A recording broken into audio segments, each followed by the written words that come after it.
welcome to Doors and Corners, a sci-fi and fantasy film commentary podcast. I'm Brian. And I'm Zach. And every Friday we sit down and watch a science fiction or fantasy film and give our 2 cents on its quality, production, story, and trivia. We watch the film together, but without sounds or visuals provided to avoid copyright issues. But if you do have access, we encourage you to join us and follow along. Here, we like to keep things casual, and there may be discussions of spoilers or sensitive materials or language. But we do try and keep things clean and family-friendly. Ultimately, the goal of this podcast is to create the experience of us all sitting down and watching this movie together. So get ready to hit that play button, because we're about to get started. Damn Doors and Corners, that's where they get you. Well, welcome back to Doors and Corners. I'm Brian. I'm Zach. And tonight we are, you're hearing it for the first time, we are re-recording X-Men: The Last Stand. He even said tonight. Is it nighttime, Brian? It is not. We are recording this at a weird time because Zach is a good friend. Because we did this movie completely on our own without any recording devices enabled, thanks to my overlooking. So, quick behind the scenes. Zach and I do this remotely. I'm the one who's recording, and I record 2 different sources in case one of them dies. And when we recorded The Last Stand at our normal scheduled broadcast time, I failed to hit record on either one of them. I blame my motherboard. It was having a weird code that distracted me, and I completely did not go through my normal startup. So anyways, there is a lost episode. We had some fun things to say, and we're going to try to replicate that again. We sat around for 2 hours just talking to each other about literally this awful movie. Oh, yeah, to do this to a movie that we don't want to watch again. Spoiler alert, this is not a great movie. And I will have now watched it 3 times in 5 days, which is more than enough to last me the next decade of my life. I remember there was a restaurant that will remain unnamed that I went to, and it kind of made me sick to my stomach. And I didn't want to ever go there again. And then I go to hang out with some friends, and they're like, oh, let's go here. Dang it. And then 3 days later, a buddy of mine is like, hey, we need to go over some stuff. Want to meet here? And I'm like, no, couldn't be somewhere else. Like, it's right next to my house. I'm like, I ended up at the same restaurant 3 days in the same week. And like I said, the first time kind of made me sick. I didn't even like the smell. And I have never gone back to that place because I can't. And that's kind of how I feel about this movie right now. Yeah. This isn't even one of those fun bad movies. You know, we talked about this again before, and I'm sorry ahead of time. You probably are going to hear us refer back to our lost recording. No, not lost recording. Just lost conversation, because it exists only in our minds. But yeah, this isn't a fun bad movie. This isn't a movie that you're kind of like Batman and Robin, or Sharknado. This is just a movie that is disappointingly bad because it could have been good. There's a lot of behind-the-scenes reasons, which we'll get into. There's a lot of story decisions. But it has enough good stuff in it for you to see the potential of what was there. It has fantastic casting. Yep. It has some really actually good performances and some really bad performances. But that's balanced out by such a disrespect for the comics, such a nonsense script, such a poorly directed series of sequences, and some just truly bad acting decisions, that the movie ends up in this fluctuation state between almost good and so disappointingly bad. Yeah, they take on multiple comic arcs and don't do any of them justice, but specifically the Dark Phoenix saga, which is like this is the LaCroix of the Dark Phoenix saga, right? There's the hint that there might have been a story in another drink that you're getting the leftovers of. Because for those of you who may be unfamiliar, the Dark Phoenix saga is a particularly legendary comic book arc that occurred in the 1980s with the X-Men regarding the character of Jean Grey becoming possessed by a extragalactic entity called the Phoenix, which gives her remarkable powers. It's considered one of the best X-Men storylines of all time. It's been adapted in X-Men the Animated Series. It's been adapted twice on film now, neither time good. And it's also been repeated in the comic books several times. And I'm not a fan of it. You'll hear that a few times through this. There's one version that I liked, the Phoenix 5 saga, where they split the Phoenix up between 5 different characters, including Cyclops, Colossus, the character of Magic, for those of you who have seen things like New Mutants, Emma Frost, who you would recognize from X-Men First Class, and one other person, Namor, the bad guy from, or the antagonist, I should say, from Black Panther, Wakanda Forever. And that was a pretty good one. But all others, it doesn't click with me the same way it clicks with others. And they've been pushing to have it in the movies and done as good as possible. And they just can't do it. And this movie is the worst version of it. Yeah. Well, we will talk about that extensively. Why don't you give us a quick rundown of the loaded cast in this movie? And I think there's 2 caveats we'll throw out there. Oh, yeah. I am. Because one, go ahead. Much like the previous X-Men movies where we had to discuss the absolute, bag of turds that is Bryan Singer, we have to discuss the sack of crap that is Brett Ratner. So director Brett Ratner is another sus bloke. I don't know what it is about the X-Men movies, but they just attract creepy people. And unfortunately, what makes it worse, and this isn't to gloss over any of Bryan Singer's extensive problems and evils, but Brett Ratner's not even a good director. No. Like you're going to hire somebody nasty. At least hope that a good product comes out the other side. Yeah, could they at least be talented at filmmaking if they're also going to be crazy? Exactly. Also going to discuss Ellen Page / Elliot Page at the time. They were going by the name Ellen Page, so we will be referring to her as Elliot Page through this. And if somebody has a problem with that, hey, leave it in the comments. We love a fight. Yeah, we do. So, that's the caveats I was going to speak of. So we're going to go ahead and talk about X-Men: The Last Stand, year of our Lord 2006. PG-13, 1 hour and 44 minutes long. Thank God it's not longer. Directed by Brett Ratner, written by Simon Kinberg and Zach Penn, starring Patrick Stewart, Hugh Jackman, Halle Berry, Ian McKellen, Famke Janssen, Anna Paquin, Kelsey Grammer, James Marsden, Rebecca Romaine, Shawn Ashmore, Aaron Stanford, Vinnie Jones, Elliot Page, Ben Foster, and honorable mention to Shore Agladashlu, just because even though she has a very small part, I love her. She's wonderful. She's just good in everything she does. For those of you who don't know, she is the very raspy-voiced Iranian actress who appears in a lot of sci-fi fantasy, and she also an Oscar nominee, and she's wonderful. She is. Yeah, her one of her greatest television roles was from the TV show The Expanse, which is where our podcast gets its name. So, yes, very special mention. Anytime she pops up, it's worth noting, in my opinion. Yeah, character of Christian Avasarala in The Expanse. Just a great character, too. Yeah, she's great. Yeah. Anyway. Yep. Let's get this. Want to get started? Yeah, let's get this show on the road. And if you feel like watching this movie with us instead of just listening to our thoughts about it, I don't blame you for not watching along with this one. Just if you want to listen. But if you do want to know exactly what we're talking about and be watching the scene at the same time we are, we encourage you to hit that play button with us in 3, 2, 1, go. So one of the remarkable things about this movie is that the beginning is probably its most solid part, right? Yeah. They have this reintroduction of the characters of Magneto and Professor X, but under very different circumstances. It is also replete with cameos, okay? We have Stan Lee cameo to start us off fresh, but one of the things is that there's also 2 of her neighbors that are standing around are writers for the X-Men comic. And I found that out, and I thought that was really interesting. I always feel a little throwback to when the Marvel logo comes up, and it's comic panels versus, now they have so much content in the MCU that they have their own footage to put in there. Yeah. So I kind of misread my note there, actually, because it's 2 writers appear.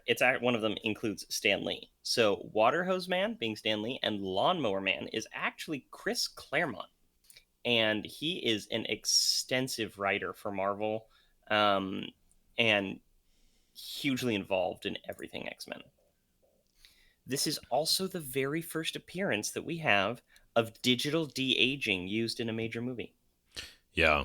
Yeah, when I was looking at this, it's been done like very discreetly as little touch-ups for actors for vanity shots. But yeah, this is the first like full Like Terminator face. 3. Yeah. And we talked about this. It doesn't look bad outside. It starts to get a little bit more. It shows its earliness more when we get inside, and I think a lot of that's due to the lighting.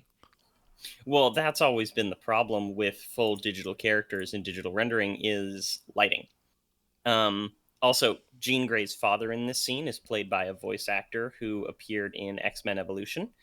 He voiced Nightcrawler, another carrying on the tradition of including the voices as cameos that started back in the first X-Men movie and was huge in the second one.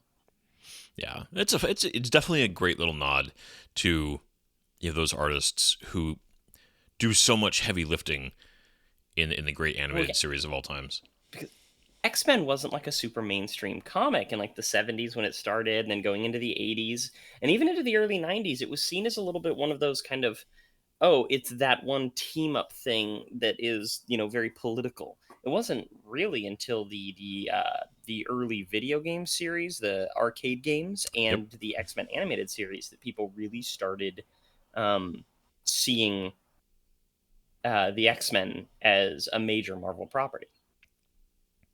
Yeah, because before, Fantastic Four and Spider-Man were kind of the heavy hitters back then, right?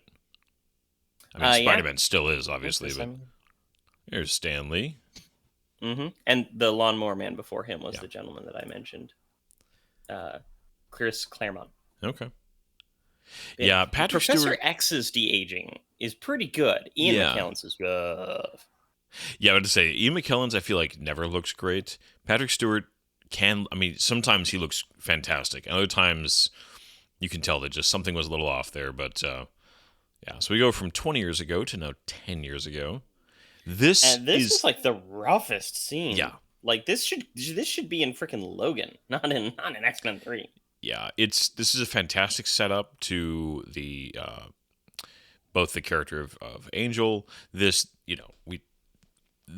kid does a fantastic job of just selling the anxiety and just the sheer panic he has over what's happening. The fact that we find out later that his dad is the one who spearheaded the development of the cure. This is a tragic scene, very well acted. Yeah. Can you imagine taking this scene features a young boy who's like 10, maybe 12 years old, literally cutting his back open, grinding it down because he's growing wings and he doesn't want to reveal that he's a mutant. And the kid's acting, and he still acts today. He's solid. Yeah. You just go down the wings and the blood. Just a great bit of set dressing too. Yeah. Oh, Dad, I'm sorry. This really does set up one of those key themes. And all three movies do. This is one thing that I think that all three movies do pretty well, of showing just the heartbreak of parents' relationships with their mutant kids, and just the daddy issues. The movie. Well, daddy issues, but the series. I think it's one of those things that is so universal, and it does work. The theme of your parents being disappointed in you, and I know you can take this into race and gender and sexual identity and all these things, but the idea that something you have not a lot of control over, your parents basically holding over your head is I know a lot of people deal with various versions of that, and I do think that is an allegory that these movies do pretty well. Yeah. And it takes that really interesting thing, because that scene definitely kind of evolves it from like X-Men 2, where they blatantly had that one mutant reveal scene that's supposed to reflect like a gay coming out scene, versus that scene of Angel cutting his own wings off. And it really sets a different tone for what this movie's dealing with, which is then followed up by this opening. There's a trailer shot with Logan with the explosion behind him. Just sit there.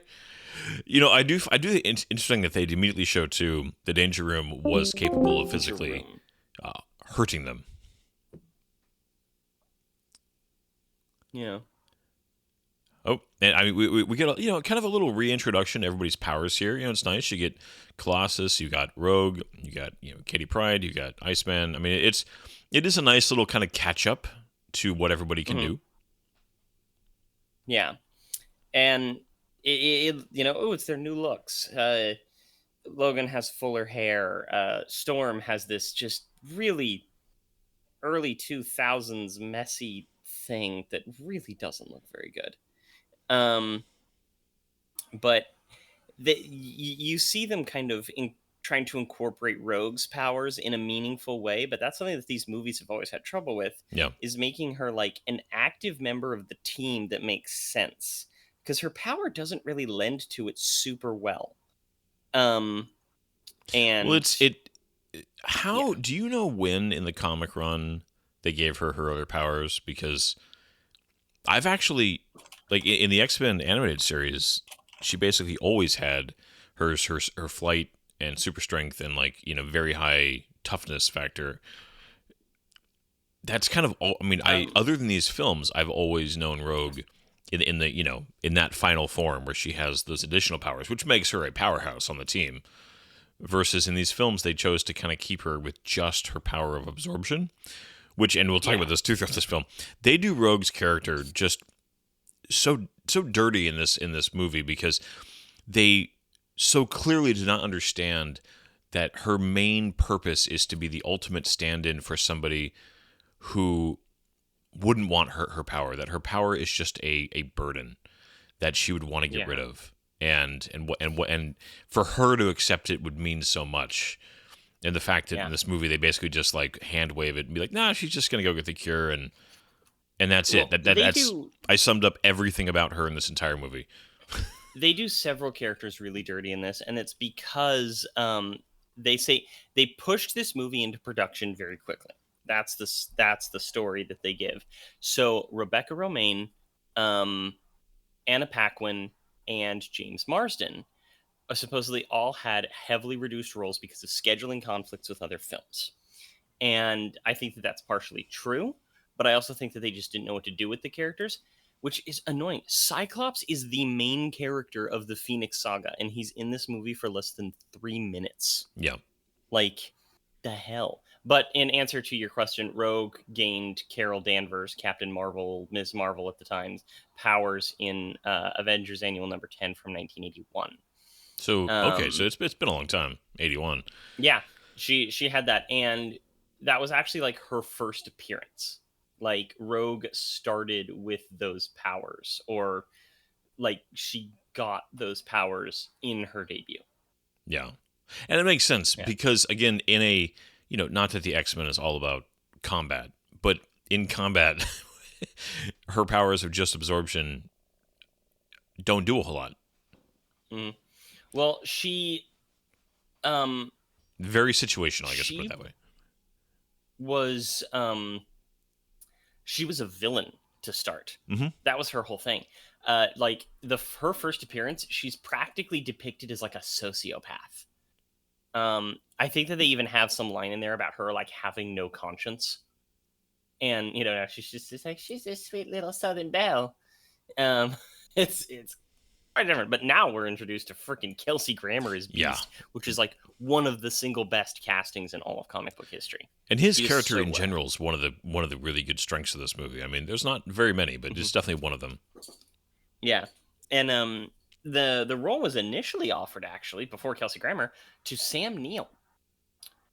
Which, those of you who may not be familiar, Sam Neill's most famous role is in Jurassic Park. He's the main guy there, Dr. Alan Grant. And he would have been a really good Beast, and he wanted to do it, but again, there were scheduling conflicts because they were pushing the movie into production so much. But Kelsey Grammer, damn, it's one of those castings that I feel like if you were kind of in a vacuum or asked like, who would you would never think of him, but then when you see him, you're like, oh no, that totally works. Especially if you're going for the animated series version of Beast, or a lot of the iterations of the comics. I mean, again, I've said this before with the other two films. I have very little knowledge of the X-Men from the comics. My knowledge of X-Men is almost entirely from the various animated series, mostly the old, the 90s one, some from the Evolution series that Zach has talked about loving too, and I don't know the comics very well, so anybody who's a big comics fan listening to this, I apologize for my lack of knowledge of comic lore. I know the comics moderately well, but I don't really care for the X-Men, to be honest. They're one of my... I liked them as a kid, but as I grew older and I read more of them, I got frustrated with them. Their obsession with the Summers, like Scott Summers and Jean Grey bloodline over the years, like their time travel shenanigans, their really imbalanced tone between like, oh, all mutants should be free to do whatever they want, versus the fact that some of them are like walking nuclear bombs. There's one particularly famous storyline in which a young man is disintegrating. He gains his powers. He wakes up one morning, he gains his powers, and everybody within like a half mile is immediately killed. And Wolverine is the only one who can get close to him, very similar to the end of this movie, and has to end up killing him because it's the only way out because his power is so destructive. It's like, you're not setting a good tone for trying to gain a sympathy for the mutants. Yeah. And they do that type of thing all the time. And it bugs the crap out of me. It's the most convoluted of any of the comic book like major characters / teams that titles, that's what I'm looking for, of the Marvel titles. To me, you can argue there's others, but it's the one that just, part of it is just they make it so sexual, 90s and post 90s, that it feels weird and kind of gross after a while. So we have the setup here for the actually, wait, as far as we can tell, and the research, Google confirms this, the first proper post-credits sequence in a Marvel film is being set up in this lecture here about ethics. That's true. Along with the cameo, Moira, is it? Moira McTaggart. McTaggart, who's a huge character. Later, huge character. She's a love interest of Professor X. He even had his kid at one point. That character of Legion, if any of you guys have ever seen the Dan Stevens-led TV show Legion with Aubrey Plaza. But that man there is actually supposed to be, according to the script, Patrick Stewart's twin brother. Not Patrick Stewart, Professor X's twin brother, who was born brain dead, but theoretically possesses the same powers, and has always been Professor X's like backup.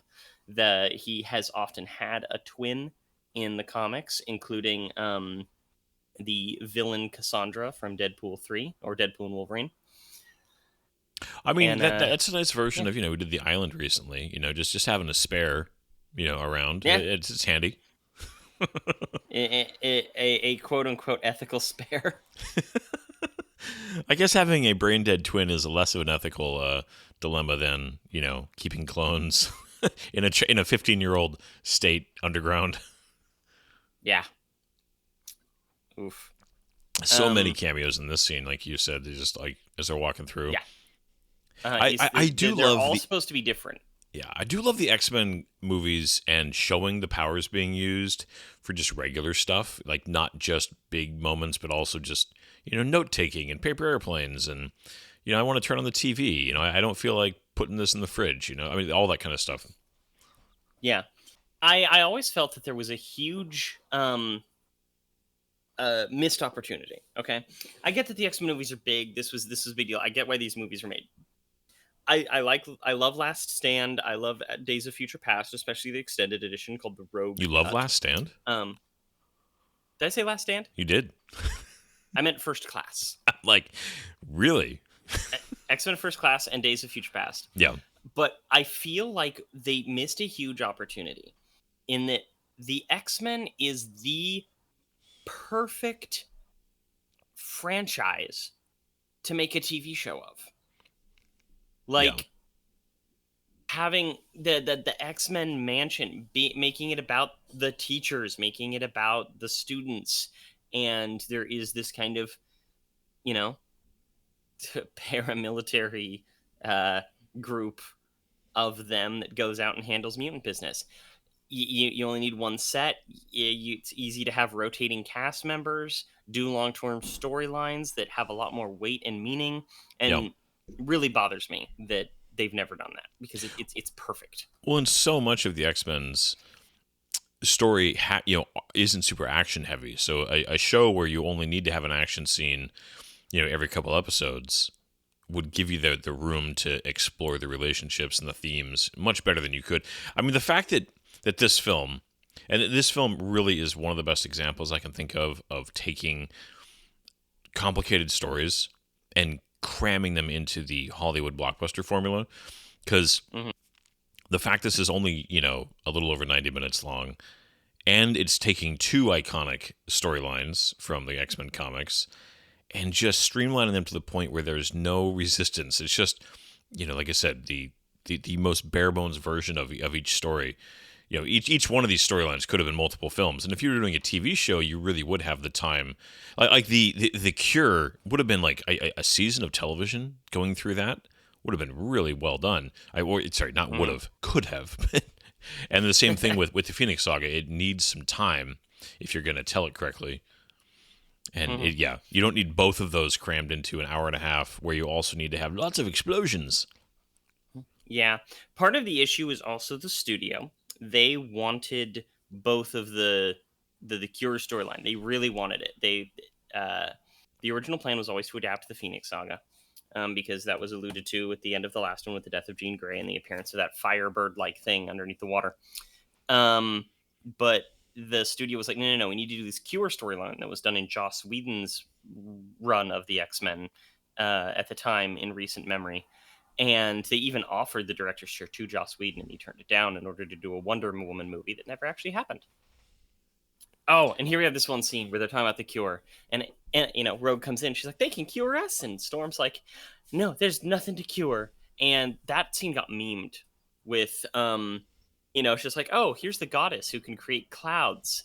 There's nothing to cure," and she says to the girl who kills people by touching them, Yeah. like the Cure isn't like a wholly bad thing. But it also leads into this scene, which I think is one of the better scenes in the movie. They screw with some X-Men lore significantly with these people, these mutants we see trying to be kind of like the Morlocks, and doing some weird things with established characters like Psylocke and what's her face, Callisto. But Ian McKellen's dialogue and delivery here is fantastic. Yeah, I mean, if you just give him the camera and just let him talk, and you usually are going to get some really good stuff. Throughout all the films, he wears this kind of like almost militaristic, like kind of ribbed sweater. You see that in a lot of military branches. He wears that, I think, in all three films, and it's just a very iconic look for his character. I feel like in these, and it's not like his main costume, right? But I don't know, that stood out to me. We also had the introduction there of, we have these mutants, but then the one who has the spiky dude. What's his name? Yeah. The actor. He's been in so many great things, Person of Interest and Lost and other films. Most recently he's well known for his appearance in the movie Project Hail. Excuse me, Project Hail Mary. His name here, I have it. I swear I do.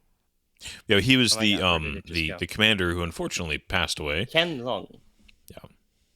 I also just like this whole scene there, just the idea of like, no needle should ever touch my skin again. I just, again, a little callback of his tragic history. Yeah, because they don't need to like redo his whole origin story again. They just need that one little thing, and it informs so much. Yeah, you don't need to know anything. I mean, it tells you everything you need to know. Okay, so this is, what's her name again? Cylone? Callisto. Okay, so she detects mutants, Callisto. but she also can do little flashy bursts. Yeah, super speed and mutant detection, which is none of what Callisto could actually do in the comics. Callisto's abilities, one, she had one eye, and she led a group of mutants who lived in the sewers called the Morlocks, who were escaping society of being persecuted, because the Morlocks were mostly the mutants that had the physical markings that made them obvious. They were the freaks, right? Yeah. Who couldn't blend into normal society. And she had enhanced senses, super strength. She was faster, more nimble, stuff like that. Just kind of basic Captain America stuff. But there was another mutant who was with her who could detect mutants that way, and they just crammed them together into a single character. They also changed the mutant class system with classes 1 through 5. And in the comics, they talk about like Omega level mutants and other mutant levels, but it's kind of a convoluted system that doesn't track very well. So they simplified it for this movie down to a 1 through 5 scale. Yeah. I was thinking about that mutant too. Just immediately, just sprang to mind that she's Gimli, right? You know, very dangerous over short distances. Yeah. Interesting too. Yeah, choosing Alcatraz for this. I mean, I feel like they just wanted to think of someplace cool to put this lab. And yeah, sure, there's the whole it's very secure because they say it's the most secure. Like no, the most secure would be an island way out in the middle of like the Pacific somewhere that nobody's ever heard of.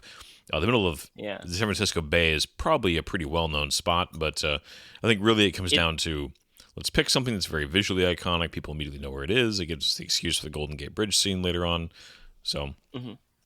I don't mind it at all. I think that doing the Alcatraz things makes sense. If you're going to be doing volatile biological research that you're afraid is going to be dealt with by crazy people with superpowers, a former prison on an island that's not too far from Silicon Valley isn't exactly the worst idea in the world. Yeah. So I don't mind them at all. Oh no, I don't mind. It's just it's funny to me. Just the the line about this is the most secure location in the world or something like that. There's some throwaway line. And it's like, no, it's not. But you know what? It's okay. You need an iconic location. But here we got the introduction to Leech. And this actor, I forget his name.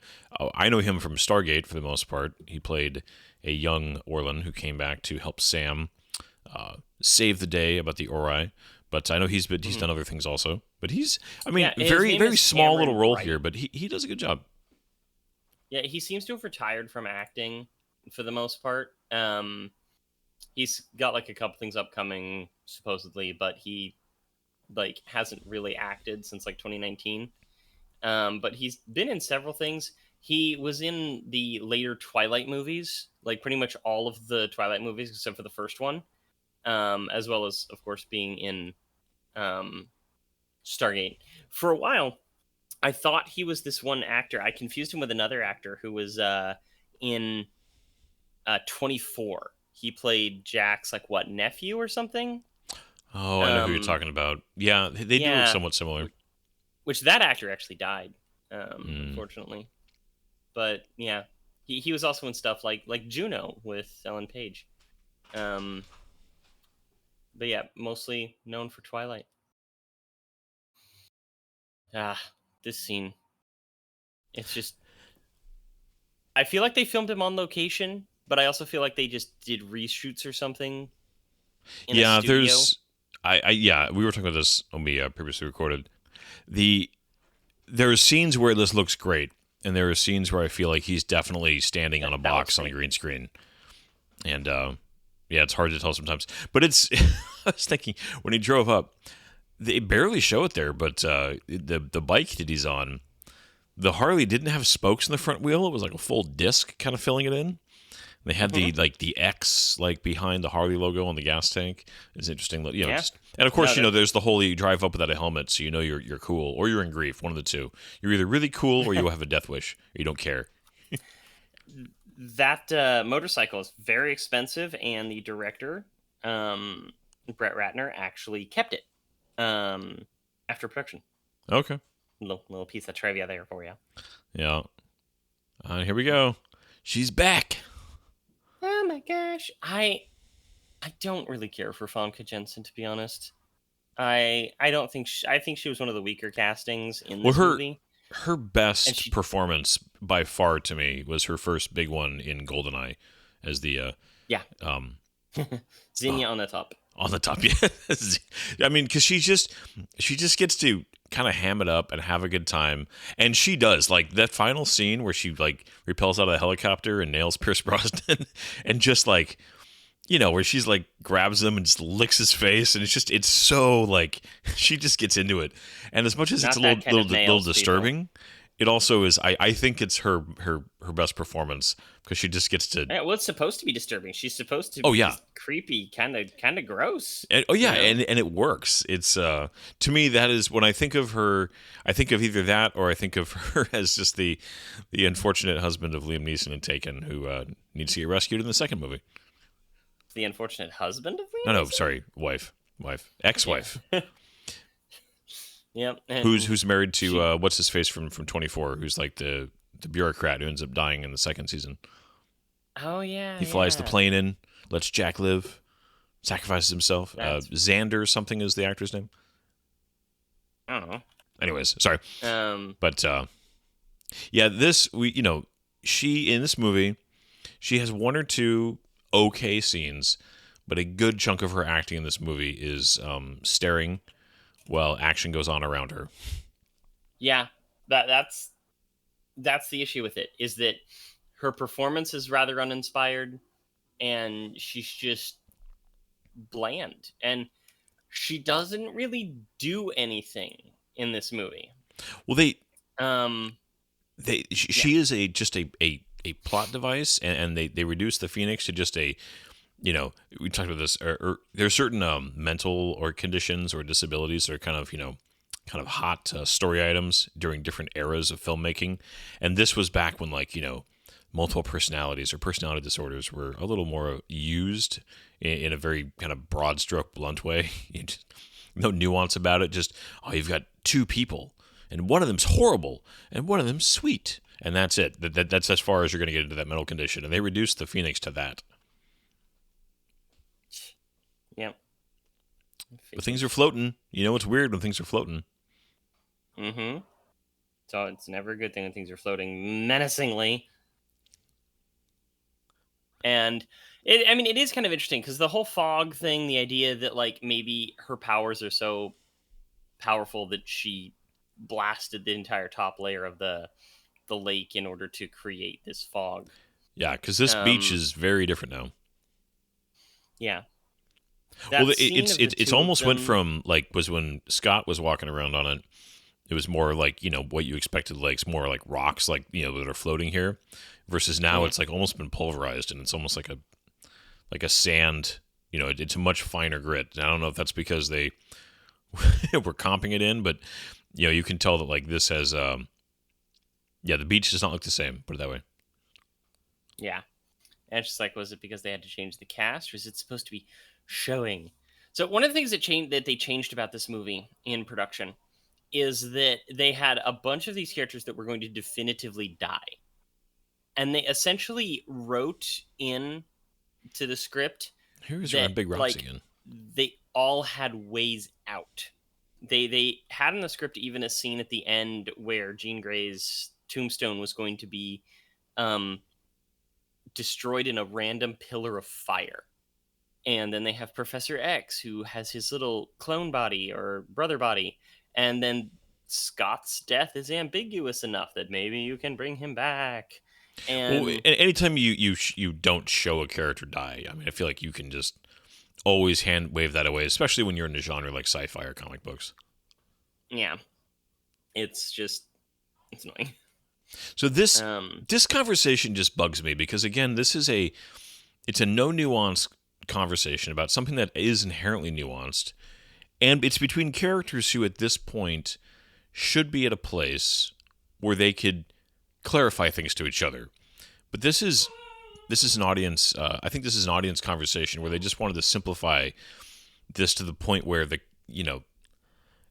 it's infuriating because there's an interesting conversation here. We just talked about it with mutants. Just should any mutant ability, regardless of what it is, just be celebrated and not feared at all? And no, of course not, because what do you do when somebody's a walking atomic bomb, or somebody say was a walking they made people sick, or somebody like in this version of what Jean Grey's power is, if somebody has an unstable mental condition and the power to just dust people like Thanos did, should you do something about it? And the fact that Wolverine's just immediately, oh, you're the monster. And Professor X is like, I don't have to explain myself to you, and that's it. That's the entire conversation. Is frustrating. Yeah. No, it very much is, because the dialogue is also just so simplistic. They can't communicate. They could have had such an interesting scene that has like, oh, I don't have to explain myself to you. I hate that line. But it's just like they could have such an interesting scene where he takes Logan into his mind and shows him a memory to show how dangerous she is, you know, Yeah, and show how something. unstable she can be, But but they don't. the whenever you have a teacher and somebody who also knows that Logan's not somebody who's not going to do, he's not going to just stand by. When you just Yeah. dismissively hand wave away somebody else's concerns, one that just generally speaking doesn't help the situation, but it also is just so out of character.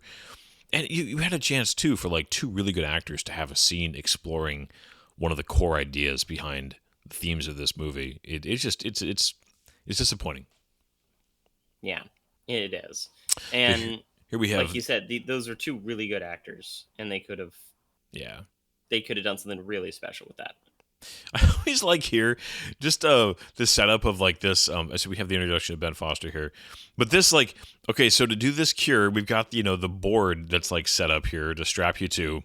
Just a very, it's very theatrical. It's not a comforting, No. because later they show just how quick and easy the cure can be applied, and Oh, they're yeah. like, we're gonna do it in this totally, Intimidating way. super, yeah. Ben Foster, though, for those of you who don't know, Ben Foster is this actor who hasn't been in a lot, but everything he's been in, he's been great. Yeah. Okay. I've never seen him give a Um, bad performance, like ever. Yeah, he's the main character in this movie called Pandorum that isn't particularly good. Has like Dennis Quaid and oh, the actor's name is escaping me. Walking Dead, Boondock Saints, that guy. Um Oh, and yeah, yeah, from Death Stranding, that guy, yeah, Daryl Death Stranding. Um from Walking Dead. but Yeah. it's just like he's also this henchman of Russell Crowe's in 310 to Yuma, and then he's in the movie Hell or High Water with Jeff Bridges and Chris Pine. It's just he's so good, and he's utterly wasted in this role. Yeah. Well, again, Angel is just a plot device. Again, there's so many plot devices where he's not even a character. I mean, you had that amazing scene with him as a kid, and then that was a good shot there, like that wide shot of his wings coming out. I mean, again, it's a trailer shot. Mhm. There's a lot of Oh, yeah, shots glory that are shot. trailer shots, but then other than being the character who shows up and convinces the X-Men not to close the school after Professor X dies, and then saving his dad at the end. That's it.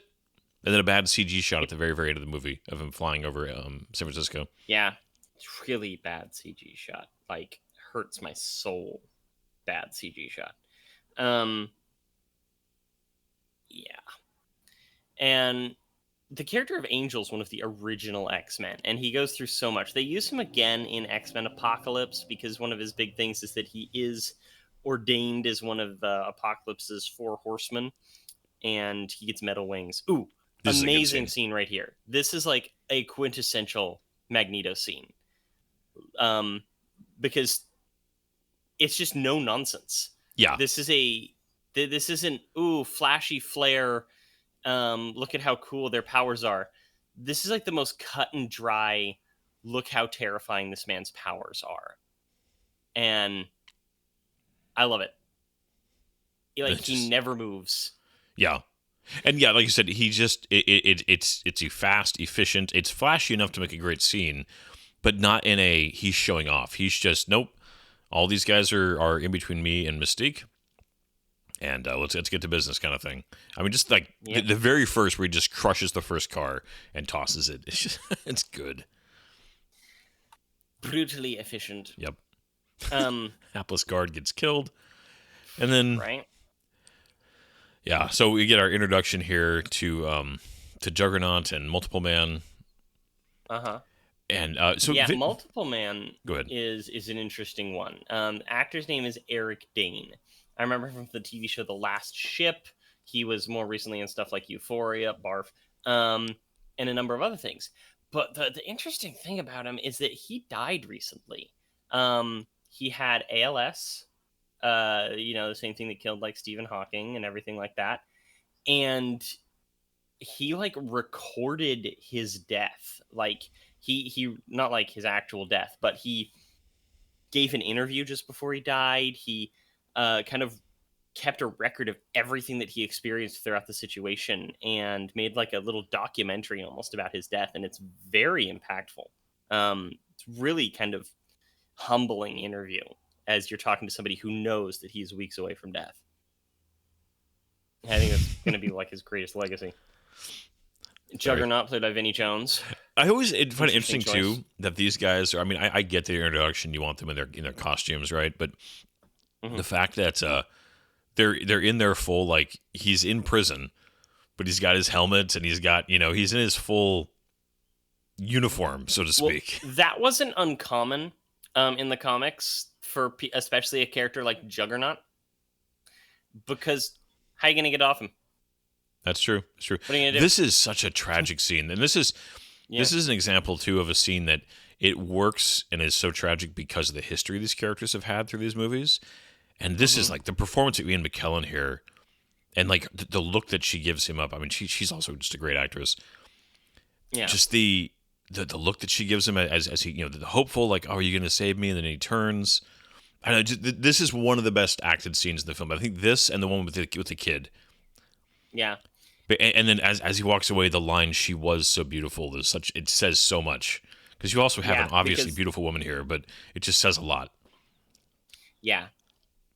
And well, that's just it. We have this scene because that's one of those things where for a long time, I thought of that scene as kind of an over sexualization. It has her, she's laying there, she's naked, you're not seeing anything, but it's a very stark nude scene for a PG-13 movie. And he walks away and says she was so beautiful.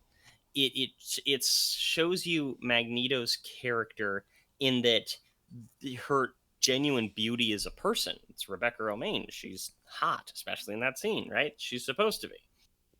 He sees beauty in her mutantdom, not in her body. And he's mourning her as essentially being dead because she no longer has her powers. Yeah. And it really just informs you about his mindset in a really good way for a movie as unsubtle and blunt as this. Yeah. Because, I mean, we had at the end of X2 showing that he was perfectly willing to kill every person on the planet who wasn't a mutant. And then just the immediate, you're no longer a mutant, you have no value to me. I mean, I could almost imagine a harder version of that scene where he would consider killing her just to, like, do her a favor. Because in his, something like that. I mean, obviously they didn't, but well, she was one of the characters that was mentioned as having a definitive fate and actually like being permanently cured and potentially killed off. I wouldn't be surprised if that was something that they considered doing, having him quote unquote like euthanize her. I don't know why I said quote unquote on that one. Having him like euthanize her. Wasn't she another character who was very old, like Logan? Wasn't she like had been around a long time? Very old. In fact, she had multiple grown children, including Nightcrawler from the last movie. And I think that there was a version where Rogue might have been her daughter also. Okay. I'd have to look at that again. I definitely remember in the animated series there was a mother-daughter relationship. I don't remember if it was never like biological, but definitely a okay. Misty kind of took Rogue under her wing, so to speak. Now this scene, if that was an actual one. Yeah, this scene bugs me too. Not because there's no sexual tension. There should be some, but it's just so unsubtle. Again, like so many scenes where it's just this feels like Brett Ratner was like, let's have sexy scene. Yeah, and it's just again, there should be some tension between them. But this would have been played out so much better if it had a little more nuance to it, a little more restraint, but also that there was like if she was pushing him, but he was trying to figure out like what happened to Scott, like what happened to you. I don't know. It's just it's clunky and it's obnoxious, and it's not obnoxious Brian, because it's sexy. This is the guy who directed the not Street Fighter, Rush Hour movies. Yeah, that's true. See, the thing is, I have a genuine soft spot for the first Rush Hour movie, but that movie works because the chemistry between Chris Tucker and Jackie Chan is fun. That's true. That is really good. But I don't think Brett Ratner deserves any credit for that movie being good. I'll put it that way. Interesting. Okay. I genuinely think he kind of lucked out with his casting. Jackie Chan is somebody who has a lot of natural charisma, and I don't really like Chris Tucker a whole lot, honestly. But he worked in that role. I mean, Yeah. I'm sure he deserves the credit for being there, but if that movie had been cast with different people, it would have been so forgettable you would not even know it existed. The only reason you Yeah. even know about it is because of the casting. Yeah, and then it revitalized the buddy cop genre. Yeah. Supposedly. This also, though, so this brings up one of the big problems I had with earlier in the scene where Gene was back and Professor X and Logan were having their conversation, that he didn't bring up Scott at all with Professor X. This is literally the first time Scott's been brought up. And so Logan didn't talk about Scott with Storm. He didn't talk about Scott with Xavier. It's just it was saved for this, and I feel like he would have brought it up sooner. Yeah, and again, they were immensely disrespectful to the character of Cyclops, and people have spouted on that so much that that his return in Avengers Doomsday in a couple of months here for us is one of the main talking points, is one of the main things that they've put in the advertising. Did you see the picture I sent you? I did. Of he looks good. Him back, he's in his comic accurate. Well, it reminds me that shot. It reminds me of kind of like Captain America: First Avenger, like take on his costume, where you do his costume, like it looks accurate, but the materials it's made out of look, you can tell that it's modern materials, but it just looks so good. Like they managed to find that balance of the design, but made out of clothes somebody would actually wear. Yeah, really good. It does look really good, and I'm iffy about Avengers Doomsday as it is, but I am excited to see him back. James Marsden back as Cyclops, kicking ass. Yeah, no, I think that as much as everybody loves Logan, everybody loves Hugh Jackman as Logan, but there's also, he has had many movies to shine. So I think that there's fan sentiment about Cyclops being the one who kind of needs to be given the chance he never really got in these films, which I'm happy. And a lot of that comes from how beloved the X-Men 97 cartoon is, because he's the leader. He's the Captain America of the X-Men. And that's straight out of the comics in the X-Men versus Avengers run that they had a couple years ago. The ones butting heads were Captain America and Cyclops, and people were following both of them because they're moral authorities. In the original Civil War comic book, you had Tony Stark versus Captain America. Tony Stark has this past. Captain America is this beacon of truth. So there's reasons like why people would flock to both. But there was this clear moral integrity versus kind of weak, or not weak, but power, where with the X-Men versus Avengers, Cyclops and Captain America both have this reputation of being honorable, intelligent, great leaders. And it creates this stark divide that's so hard to decide which one of these people is on the right, though the comic isn't super well written on that, unfortunately, but it does well with those characters in that respect. Yeah, I don't know almost anything about the second run of Civil War. This is one of the worst sequences in the film. Easily. For so many reasons. But when they pull up, that you have this weird neighborhood full of the kids playing basketball in the background and people just out and about, but then Magneto, who would be a very publicly known figure, is standing there in his full costume, and Juggernaut's is just standing there, and it's just this, everybody's ignoring it. It just seems very, it doesn't seem like a real scene, right? It doesn't feel like this has any basis in reality. It feels almost like a dream sequence. Yeah. And it's one of those things that's annoying in so many other ways, because in the comics, in every other story, it's even referenced in Deadpool 2, Juggernaut is Professor X's brother. I believe stepbrother, but they grew up together. And he's not even a mutant. And no, he's not even a mutant. He was mutated by an alien crystal called the Crimson Gem of Kyterac, I think it is. or Cyttorak. That's yeah. All I know is that there's some kind of crystal or gem that gives him his power, and he's not a mutant. But yeah, Yeah, they don't do that in here. In fact, they make it that he's a mutant be the reason for his downfall. yeah. They literally get to use that against him at the end. I mean, she has a she has okay like angry face, you know, like that's. I feel like that's but the best vocal I can delivery say. is not good. The what? Vocal delivery. Yeah. Well, I think it's because she is an objectively, I think, beautiful woman, and so when she gets kind of that, you know, that intense angry face, you know, it works. But this whole scene, I mean, just the way it's staged, the way it like so many scenes in this movie, it feels a little small. You know, we'll talk about the action scene at the end, but it's, you know, there's this whole action scene between them where they just, you know, Juggernaut and Wolverine kind of, you know, basically is Wolverine just getting thrown, and Storm getting thrown. It's just basically Wolverine and Storm getting thrown around this house. She does this spinny thing though. She actually did this stunt. It was digitally altered, but she actually did it, which was huge for her because she gets intense motion sickness, and she had to take like all this medication in order to perform that stunt because she really wanted to be performing her own stunts. And I can really respect that. Oh yeah.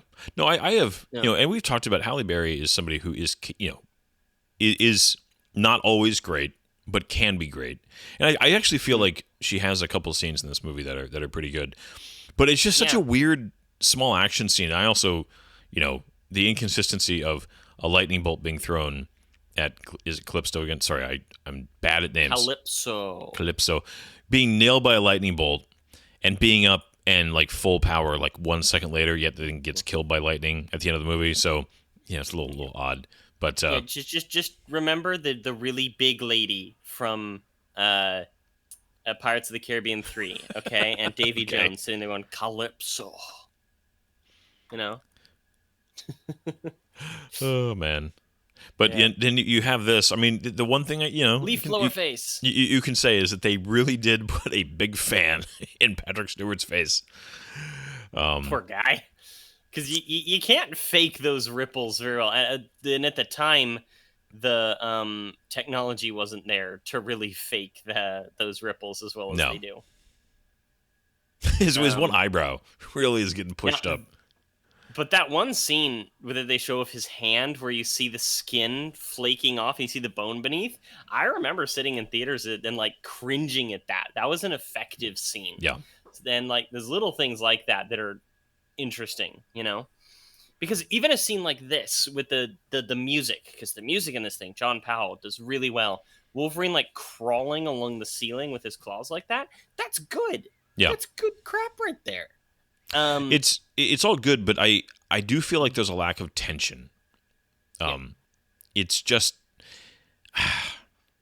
and part of it's just that this hasn't been, again, because there's not been a lot of, you know, we had one scene where Patrick Stewart, you know, had, you know, saw her as a little girl, and then if they had set this up more of a, you know, her Phoenix persona, you know, had felt captive for her whole life. And you know, this is like, you know, you mentioned this when we recorded, you know, didn't record before, you know, being freed from her oppressor type of a thing.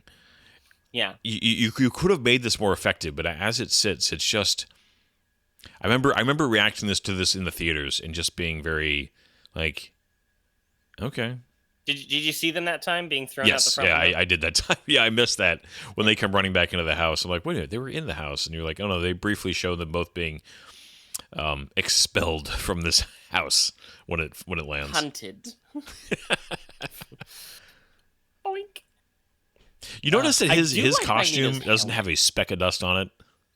No. It's he should be covered in drywall dust material. Or plaster dust. Or Patrick Stewart dust. Patrick Stewart dust. Aw. The same thing with could you have imagined that if they had a scene like, okay, imagine a different version of this where that happened. And they actually have a scene where he like picks her up and takes her out, and he's leading her out, and he stops and looks down at himself, and he sees that he's like covered in dust. Well, because like he has like a moment of horror and like, you know, you look at Yeah. this, and both Storm and Wolverine are like, they look appropriately dirty. His chair's all dusty, but yeah, Mhm. but both Jean and Magneto are like spotless as they walk out. Well, she's telekinetic and he does electromagnetic field, so they repel dust naturally. Repel dust. It's like with the hidden. That was another trailer shot. The empty chair there in the room.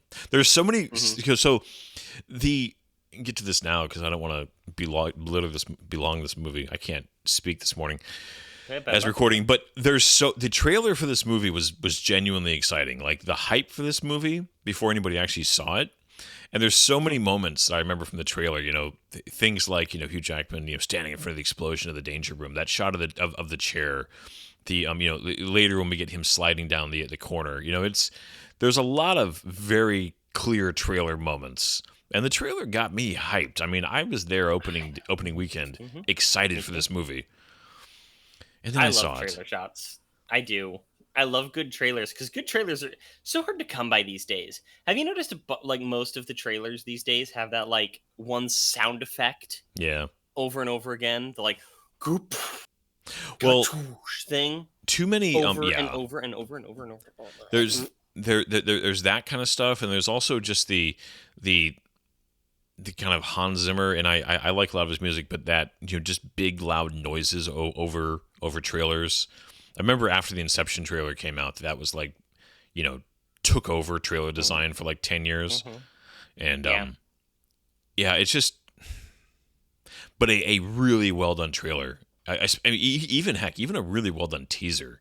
Yeah, we talked about it at length. Superman Returns teaser. Just Mm. making use of imagery and music really, really well. Like a good teaser can get you so pumped up. Oh yeah, the one that I always remember is a just fantastic teaser trailer was Star Wars Episode 3. Mm, Um the Revenge of the Sith. They have the scene from Obi-Wan Kenobi doing his little narration about the Jedi Knights being the guardians of peace and justice while flashing back to like scenes from the previous movies and a couple scenes from Revenge of the Sith followed by hearing hearing Sidious say Lord Vader rise, hearing the Darth Vader music, and you see like yeah. the silhouette coming up, and then boom, it was only like less than a minute long. It was perfect. Yeah. Well, I just think I can picture that trailer in my head now, and it definitely helps when you have some of the most iconic notes of John Williams music to put into your trailer also. Just saying. Both the Superman example and Star Wars. Oh no, that's not a bad thing, but like You're totally right. yeah. John Williams, man, I what can mean, that man not do? he only needs a few bars and you're like, I'm there. I'm in. This is going to be the greatest thing ever. I love John Williams so much. And So he's gonna here be we around have for the kind of the third. I mean, again, I Yes. get having kind of a love triangle, but again, serving Rogue so poorly where they not only have this very super shallow love triangle going on, but they also use it to make ultimately Rogue's decision. I mean, they have actually a pretty good little scene with her and Logan later, and they try to make it about this. I did this for me, but I feel like if you take this at face value, she really did just do this because she wanted to be close to a boy, which is like kind of a tragic bit of motivation that they reduce her character to being pushed by that to do something this drastic, and then not exploring it in any way, shape, or form as far as what it might mean or what it says about her as a mature woman who's coming to her. I mean, like there's just again, this is such a shallow version of what could be a really interesting character exploration. and later they do introduce the idea of the cure wearing off, Yeah, or teaser just with like not Magneto. being as effective as they had hoped, and I like the idea of them having a future movie where she is able to where she experiences the power coming back, but maybe the lesser form of it actually makes her like more confident in it and being able to like use it easier and make her into a more effective character that can have like the big action moments and stuff like that instead of being just kind of present while stuff happens. Yeah.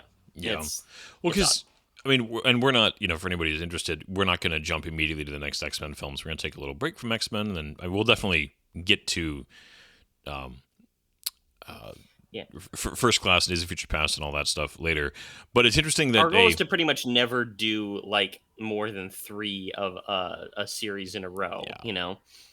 And it just stinks after a little bit. yeah, you need a little time to move on. And, just any franchise gets a little stale when you do it too many times in a row. But the decision to basically not try to fix this movie, but to just erase this movie in Days of Future Past, part of me wishes that they would have tried to pick up some of the threads from this movie and do something interesting with them.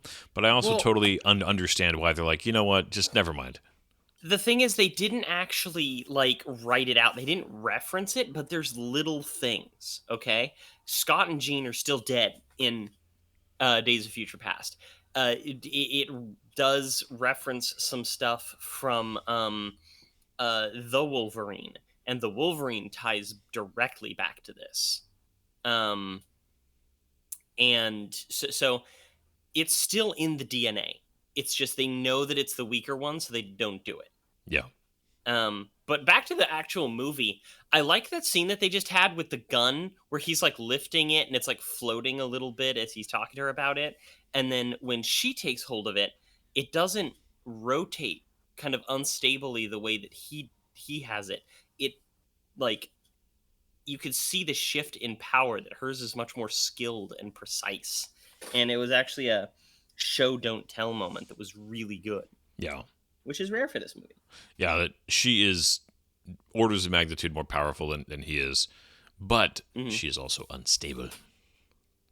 Aren't they always? I mean, power corrupts. Absolute power corrupts. Absolutely. Yeah, I mean, Magneto. You could definitely argue that he is also quite unstable. He's not well mentally. His emotion. It's interesting is they don't. I mean, not that they don't explore it at all, but for somebody who is obviously as intelligent as Eric is, he's so driven by his emotions, But he plays it so kind of cold, yet his decision making constantly shows that it's his anger and his bitterness that drives his entire decision making process. He'd be a great Sith Lord. He really would. So here we get the man. This whole scene where we get our second appearance of Angel to be a plot device for other characters. Yeah. He doesn't exist as his own character at all. He exists solely to be a motivator and or influencer on other characters in this movie. Oh God, influencers. You know what I mean? Yeah, no, you're totally right. And again, it's a waste of a classic character, and it's a waste of a really good actor. Yeah, and it's unforgivable. Like, because even here, he's told to like go in and just kind of stare at them like blankly. And we all if you've seen Ben Foster's work, he can do more than that. Yeah, you want to see an unstable character, okay? You want like an unstable character. Go watch 3:10 to Yuma. Yeah. Okay. Ben Foster, like I referenced earlier, plays a henchman trying to break out Russell Crowe from custody, and he's just gross and terrifying. I need to watch that again because it's been a couple years, but yeah, I mean, when you have two heavyweights, Russell Crowe and Christian Bale in a film, and you can absolutely stand out also as an actor, that says something about your ability. And Ben Foster has such like a good look, that like he can play that good boy, but he's also got kind of an intensity to his face, and I feel like he deserved bigger and better roles than the ones he got.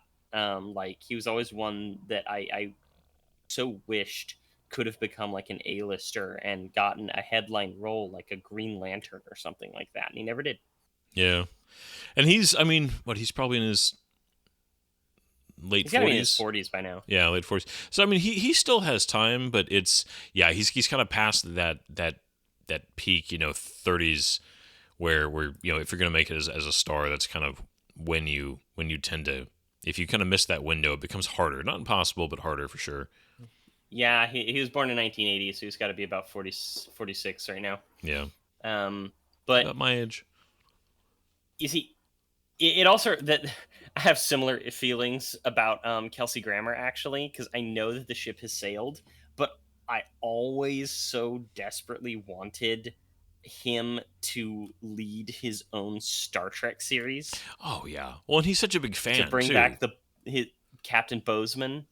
Or wait, was the ship the Bozeman? No, the ship was the Bozeman. He was Captain. It begins with B. I think they're both B's. Yeah. Bateman. Captain Bateman? Does that sound right? Sure. Let's see. Grammar. I mean, he did technically appear in an episode of Lower Decks. Did he? Yep. Yeah. Morgan. Baston. Morgan Bateman. There's an S in there. Bateson. Batesman? Batesman. Anyways, but yeah, I mean, Kelsey Bateson. Grammer is. Bateson. Yeah, Weird. he's a fantastic actor. I mean, obviously famous for Cheers and Frasier, but yeah, he's definitely at the kind of the end point of his career. I watched the first half of the first season of the Frasier reboot because I'm a big fan of the original series, and it just doesn't have the magic anymore. And Yeah. he's definitely past that. But I mean, I think he would have definitely had fun in Star Trek. Well, I mean, he asked to be on the show because he was a big fan. Yeah. At least, when he cameoed, he got to cameo as a captain, and he got to cameo in the best uniform still, in my opinion, Star Trek's ever had. Mm-hmm. They even had the collar, Yep. which they removed in later things. Yeah, you know? not the stupid non-collared version that they... I always remember them having the hologram of Jack Crusher Yeah. in that, and just looked like a guy in a costume, not a uniform. And the same thing with like the what was the Q episode where they went back into Picard's past and showed him being, stabbed with an Oskin, and they've all got that version of that uniform on, and it just looks bad. Yeah. Yeah, it does. Okay, I talked about this last time, and I wanted to bring it up again. You have this actor for the president bugs me because he's just doesn't seem presidential. I know this guy's played senators and other Joseph politicians. Sommer. He's a fantastic politician or bureaucrat, but he just doesn't seem presidential, and it's an No. odd choice. And then I do not see anybody like electing that man.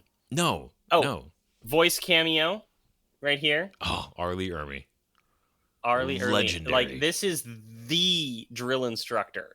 Full Metal Jacket, he was the drill instructor who gets killed by D'Onofrio. Yep. Well, Well, then he's also the voice of the toy soldiers in Toy Story. Yeah. Oh, he was? Yeah. Oh, yeah. He had a little I never cameo. put that together. He voices the green toy soldiers. And yeah, it's great. That's interesting. I don't know didn't know if he, because he died quite a few years ago. I know in the first Mm-hmm. Toy Story for sure, and I believe he had a small bit in the second one also. Yeah. And then we also had Bill Duke. He's that big black dude. He was in Predator, Yeah. right? And he's this Dry advisor shaven. to the president who is Isn't he supposed to be credited as Trask, being right? Trask. Yeah. His name on IMDb is just Trask, but in they might have even changed it in this version, I don't know, but he's credited in the credits as Bolivar Trask. Bolivar Trask is the creator of the Sentinel program in the comics and is later played in Days of Future Past by oh my god, his name. Peter Tyrion. Dinklage. Peter. Peter Dinklage. Yep. Amazing actor, Peter Dinklage. Terrible voice actor. Well, kind of a douche of a human as too. you know. It seems like. Oh, really? That's a bummer. Well, Yeah. he famously, you really tried to sabotage dwarf actors during the Snow White thing, and I don't know, he's I don't know, I've heard multiple reports that he's just mean. He's kind of a bitter, for all of his success. So here That's a you bummer. got this guy like throwing chunks of his bone, and then it's interesting too. These Yes. other guys that come running after Wolverine here, they just have guns and like a baseball bat, and there's no sign of anything. I don't know if it's just a budget reason or whatever, but Is everybody in this group supposed to be a mutant? I would assume so, right? Magneto wouldn't have I any would regular assume people. so. I don't think Magneto would want any humans hanging around. Yeah, so I think they were just like, we don't have the budget for other powers, so we're just a few other henchmen with shotguns. Yeah. So this guy though is supposed to be kind of a combination of different characters. In X-Men Evolution, they have him as kind of the new entrance point of view character by the name of Spike, who could grow bone spikes. But there's another character by the name of Marrow, who does something very similar in the comics. And eventually they kind of like integrated Spike into the comics because he was originally created for X-Men Evolution. Okay, I swear Logan has a smiley face on his stomach now.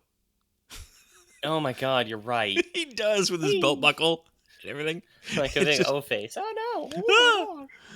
Oh gosh. And then nobody heard that fight going on, and they're just having their little convention. Yeah. Well, he's got to give his speech. You don't interrupt an epic speech, because they even imply, Right. that both Magneto was fully aware that Logan was here at this point, right? With this whole like, I could smell your adamantium, a mile away, and Jean Grey clearly, sees that he's here. They show that here in a second, but Yeah, she got them mental powers. but they're like, yeah, you know what? He's not actually a problem. We got to finish our speech, and we'll deal with him later. Yeah. I will say one of the best effect shots. I mean, there were some bad effect shots in this movie, but back at the very beginning of that whole sequence, the close up of his hand with the claws coming out looked really good, because you even Yeah, got you could, like, see it moving under the skin. yeah, I would say further up the arm. I love that you see that showing up in his hand and his wrist. It looked good. Yeah. Vinnie Jones just Yeah, stand there and look ripped. I feel bad for Yeah, him too, because famously, Hugh Jackman's talked about this many times. When you have a big shirtless scene and you got to look just cut, you have to plan ahead, because you have to dehydrate yourself and do all this stuff. You can be crazy in shape, but to look that picturesque cut takes a level of work way beyond just being in really good shape. And the fact that he only has to do it, he gets one good shirtless scene. Vinnie Jones, every scene he's in, he's got to look that way. So can you imagine the pressure that he and famously he kind of hated that process, right? Yeah. He even turned down returning for Deadpool and Wolverine. That's why they have just kind of a random Juggernaut variant instead of the one that we know and tolerate.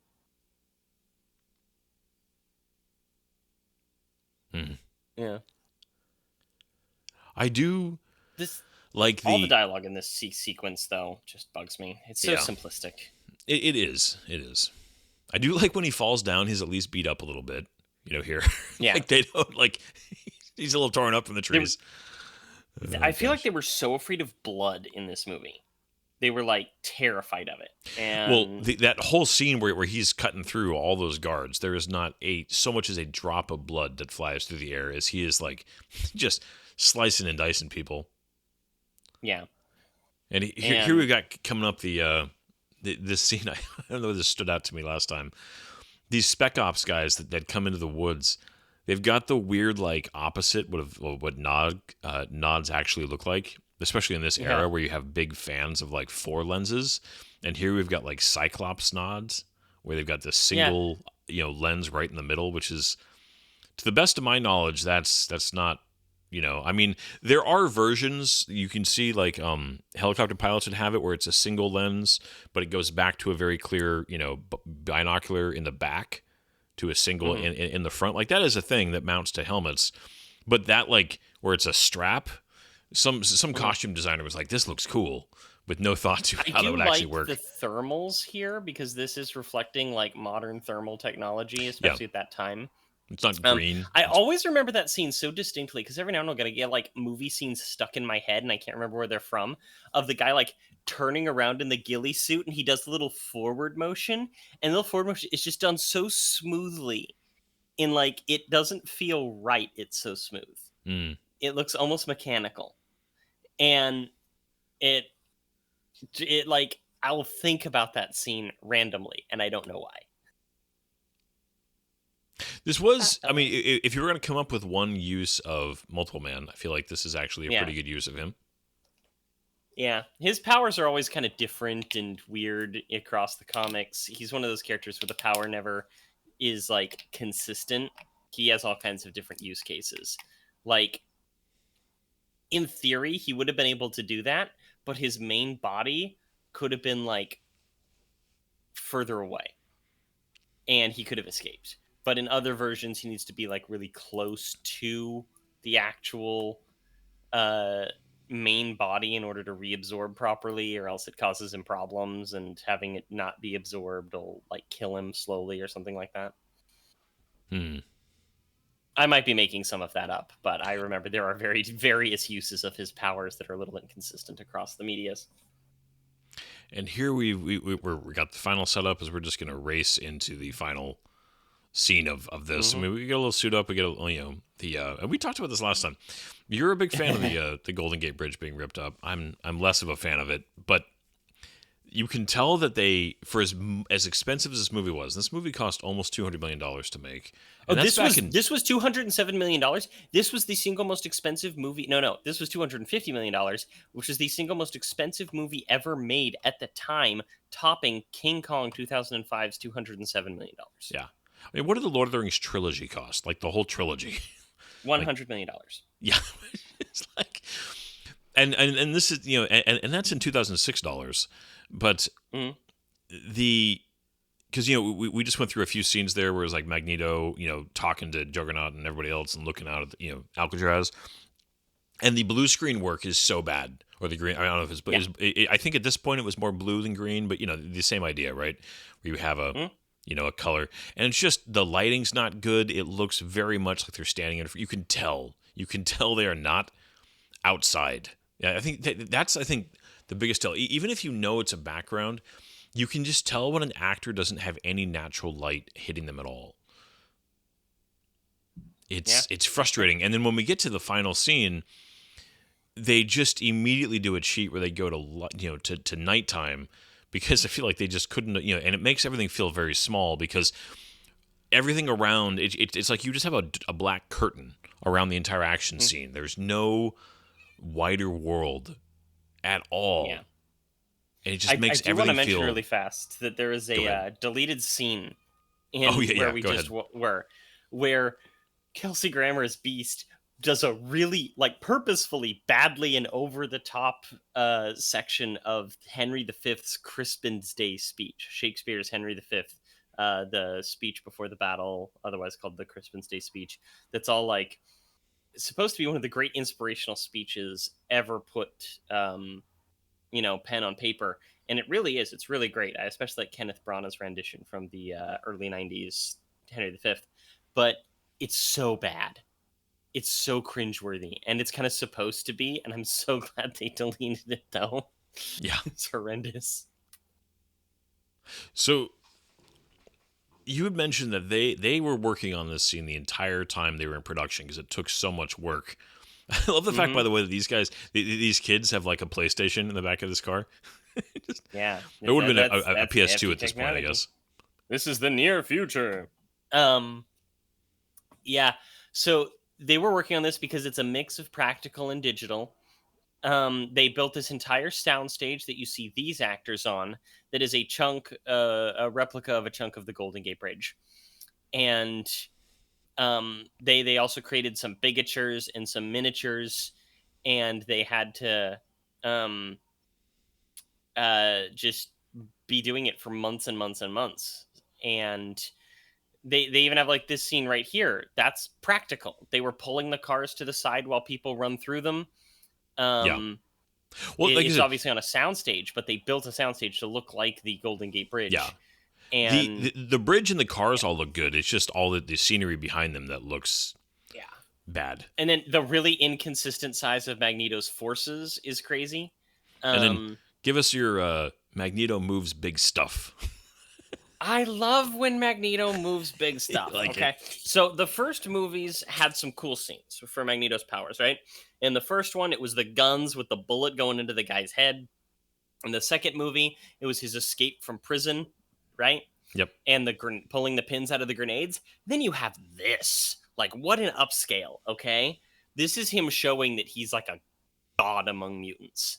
And then in the next time you see him, X-Men First Class, he's pulling a submarine out of the water. He does it twice, and it's just cool. Yeah, between that and, And then then- stopping all the missiles. Days of Future Past, he moves an entire stadium, and then another time he breaks apart the entire X-Jet and uses it as a weapon. And then X-Men Apocalypse, he has some cool moments. I know that he has one that's particularly good, but I can't remember it off the top of my head. But then even in the vastly unfortunate Dark Phoenix, the train sequence is just amazing. They're so good at using Magneto's powers in these grandiose and epic and terrifying ways. And this movie really started that. And it's one of the things I'm like, okay, I'll give you this one. Good job. Thank you for treating Magneto well. I do appreciate that they give him that one. He's a very, what do you call it? He's dramatic, right? He wouldn't just drop this, by the way, though. He actually has to keep this. I know this is a total just, movies are not perfect, but he would have to continue to keep this thing elevated the entire time. Like it shows him kind of dropping it there, but then, it's floating in the background. So he's having to, through this entire battle, hold the bridge up, which that actually would have been. You mentioned that? Go ahead. There's a theory, because somebody did some work on it. It probably wouldn't actually hold up, okay? But if you had powers like his, you could almost twist the thing to be rigid. Like warp the metal so that it would stay up in kind of a wave. And so I'm just like, okay, that's interesting. I like that idea. But I was thinking I believe about the novelization said that he had another mutant add support to it through his power. But I couldn't find an exact quote on that. I was not going to buy and read the novelization for this. You're not going to put yourself through that. But I was going to say, I almost feel like there could have been an interesting way to use that in the plot where he's having to kind of keep this going, and so it makes it where he's relying on other people somehow. I don't know. I feel like there's a way you could have used it.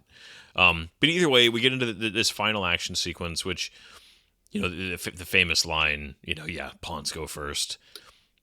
And so Magneto's lines in this thing are interesting because there's the callback with him and the guns in the first one, the chess callback. I like the line that he had there with the bridge of Charles always wanted to build bridges, but I feel like it was put at the wrong spot.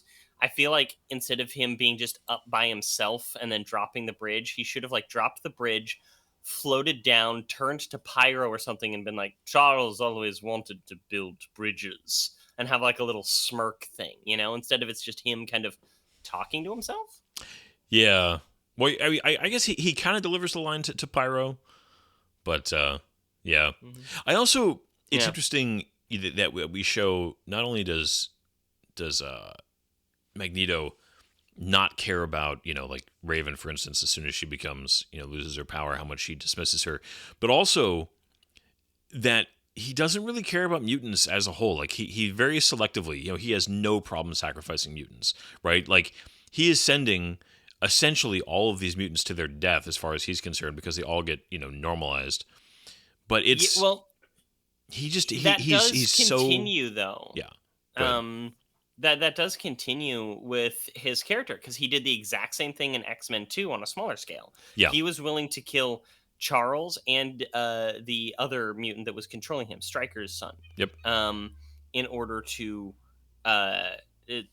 save mutant kind as a whole. So he needed to see the capability of these soldiers, right? Well, he needed to find out what they were doing. He needed to draw them out so Arclight could destroy their weapons. Yeah. Well, I think it he needed really to send in an expeditionary force. Yeah. I think it comes back to in my mind, one of the best lines in all of the X-Men movies, going all the way back to the very first movie, which is Logan looking at him, when he's got Rogue, and I got to say the line, which is just, "You're so full of shit. If you were really so righteous, it would be you in that thing." Yeah. And that sums up that even Magneto. goes further back to freaking X-Men 1 with him being willing to sacrifice Rogue for it. Well, that's he has what I'm. no problem killing mutants. Well, yeah. That's where that line is. Mm-hmm. Yeah, I just forgot to mention it. I went to the second one. Yeah, it really they get his character right there, and to be fair, they keep him consistent. He's probably one of the most consistent characters throughout all these movies, right? Yeah. and with an actor like, oh man, the casting for Magneto. Everybody who's played Magneto has just been amazing. I love Michael Fassbender so much. Yeah, he's well. I mean, gosh, what is with the we'll talk about this a little more at the very end, just like the legacy of these movies in general, in the superhero, as a whole. But they consistently cast the X-Men well, over and over. Yeah. I mean, because having how do you follow Patrick Stewart and Ian McKellen?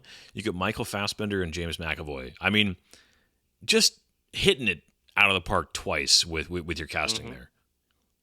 Dude, James McAvoy talked about, like, he even did some homemade skits talking about how he wanted to play a young Picard after this, after he was cast as young Patrick Stewart, or young Professor X, I mean.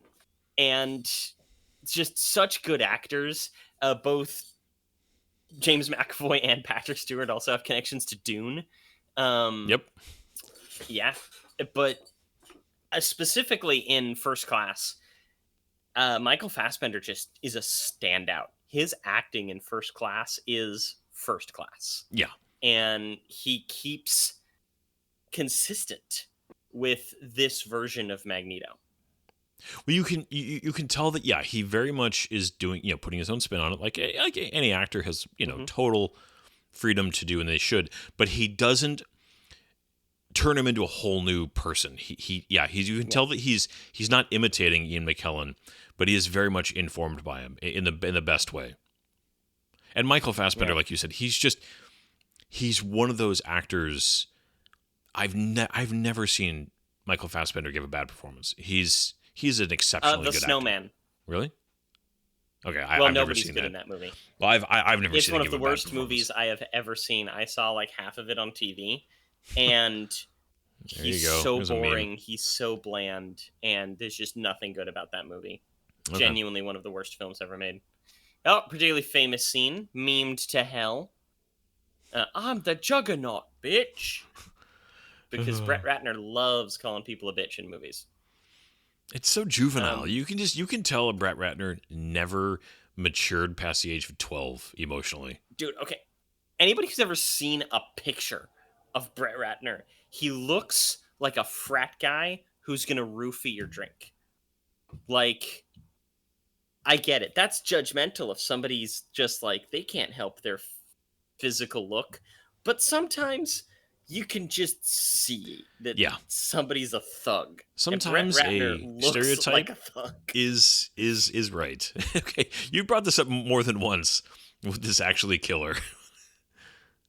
There's the doctor. She gets spiked. Yeah, he's got like 3-inch spikes. Maybe, but they also they don't actually show any of them penetrate her, like in her face or anything. It's all implied. There's no blood, like you said. There's no real trauma. You want to see some full penetration in there. Yes, I do. Oh, man. No, but like, I imagine that it could kill, like, but I'm wondering, like, which arteries would it need to hit? Would spiking her up the front actually kill her? I think that it would have been the ones, like, because he wraps his arms around her. Into her like, spine, maybe he could get to the maybe her spine and like the back of her neck.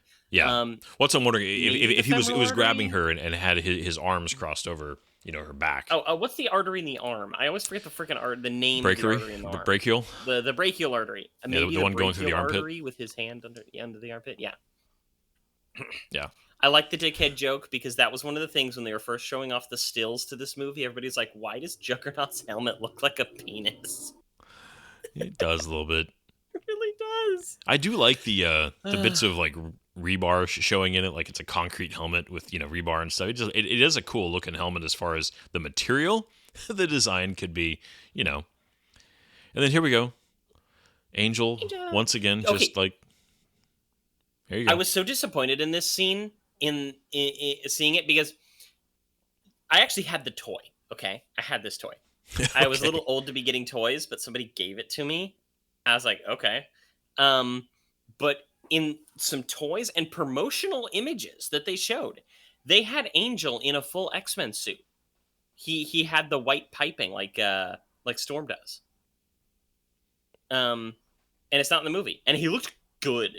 Like, he looked good. And it was just like, oh yeah, Angel's gonna be an X-Men. And he's not. He's just Nope. around.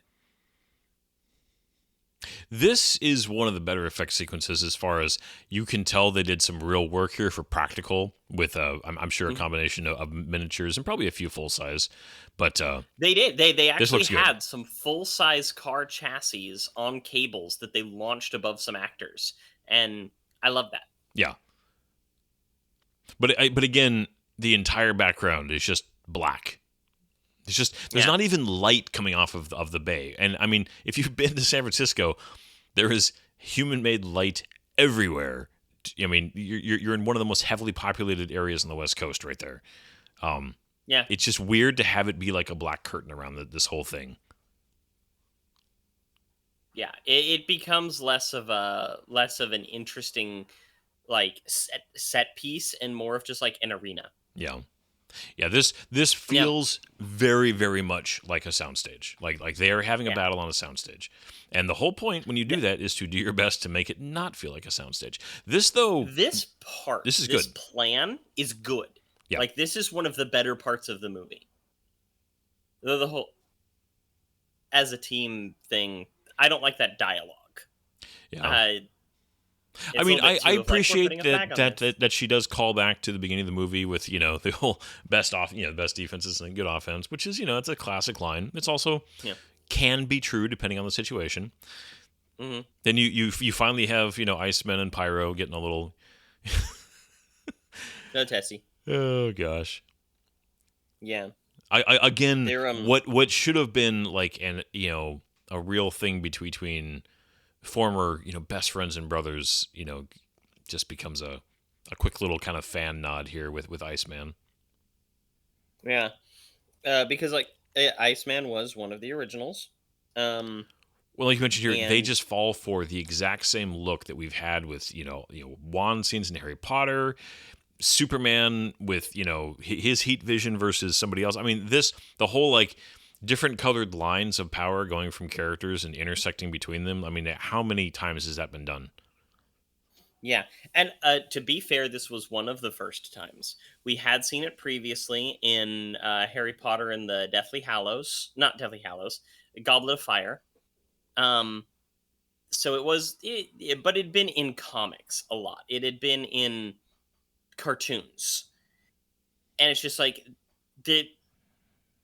it's just firing the beams of energy and going back and forth.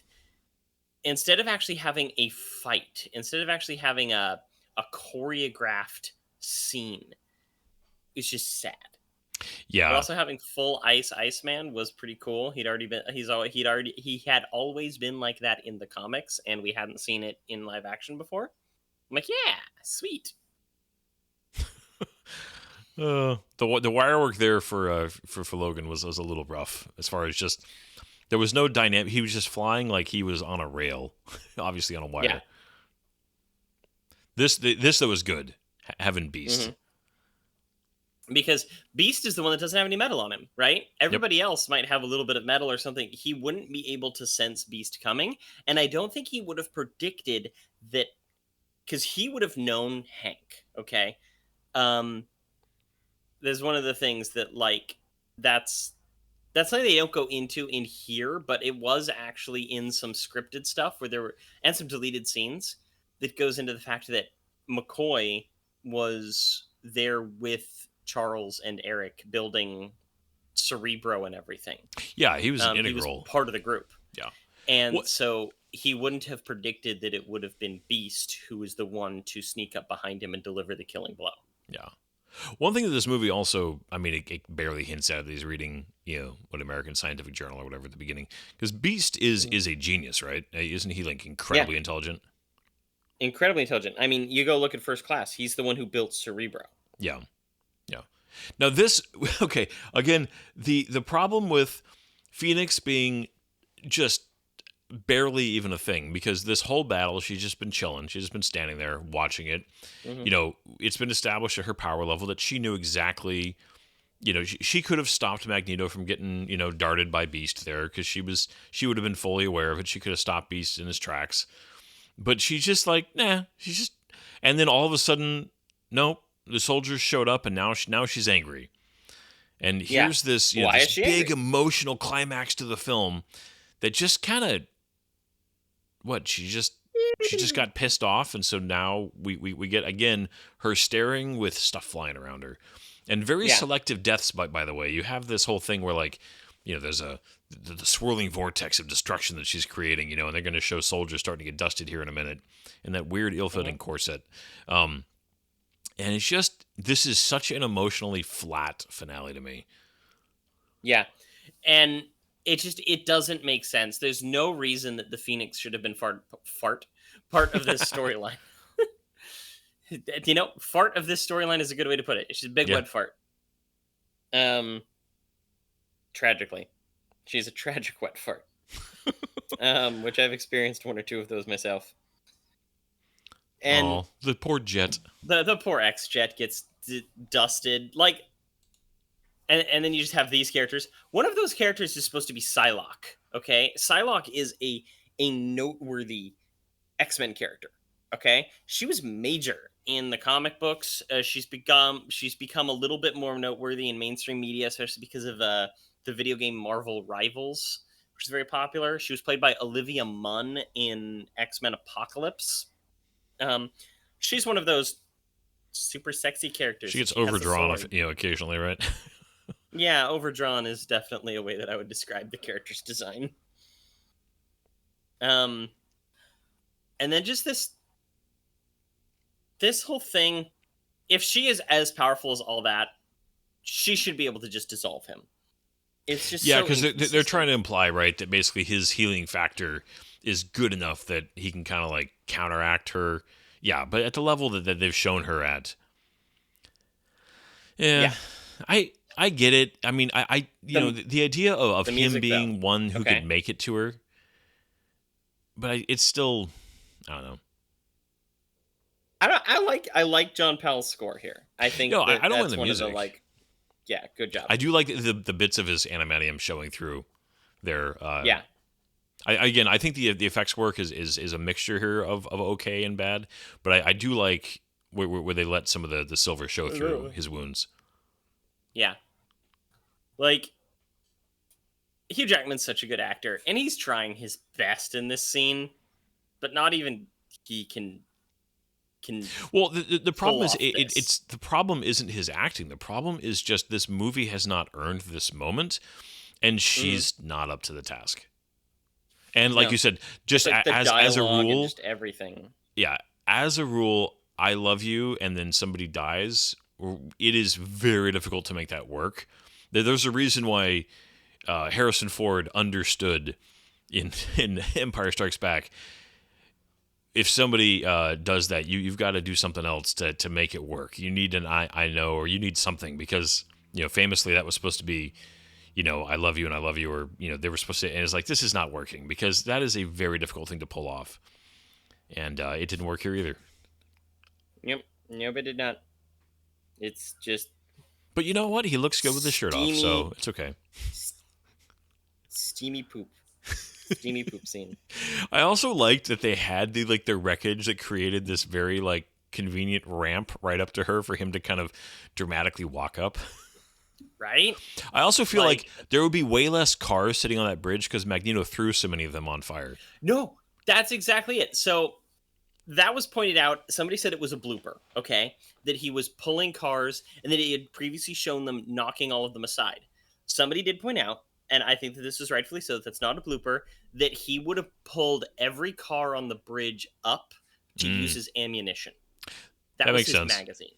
But they're all and then you pointed this out. Okay. Why is she the one here? Okay.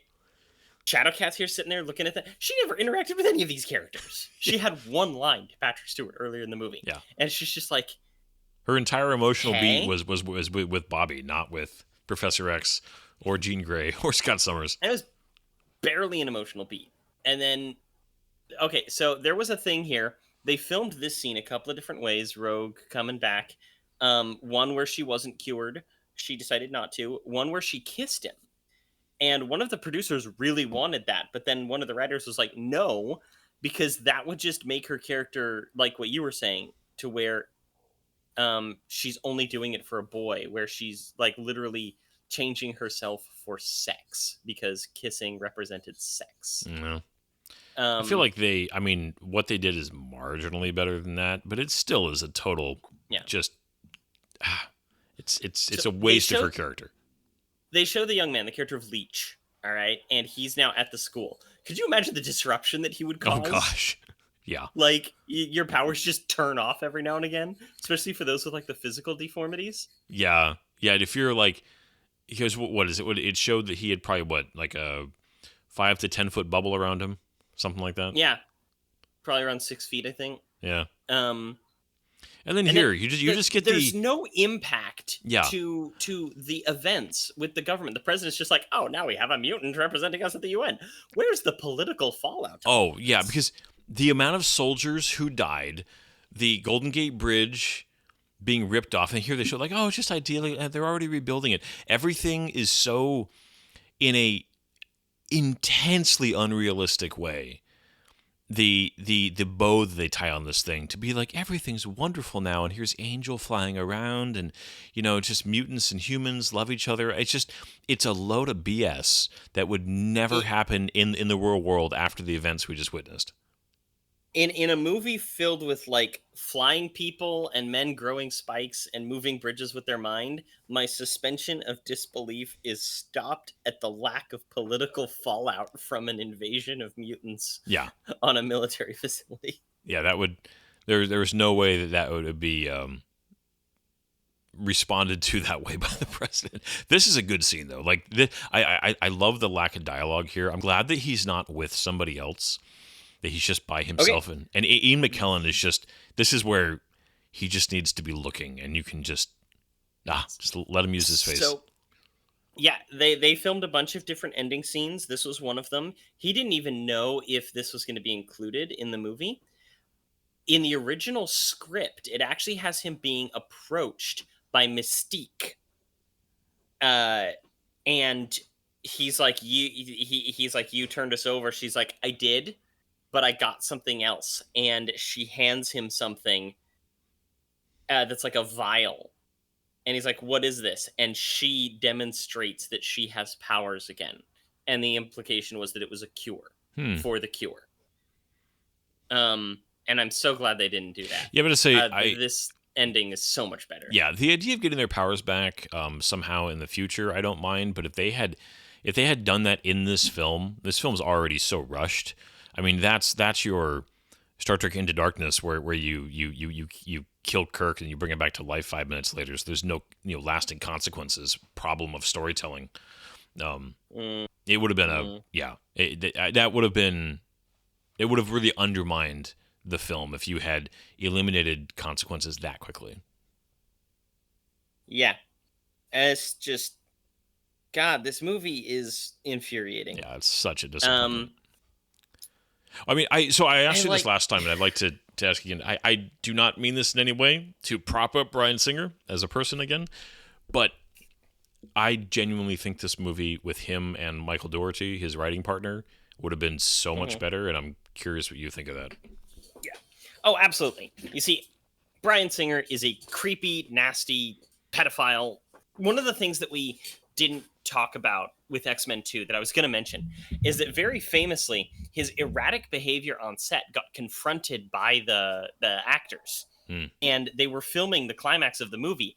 They were all in costume, including Alan Cumming as Nightcrawler in full makeup.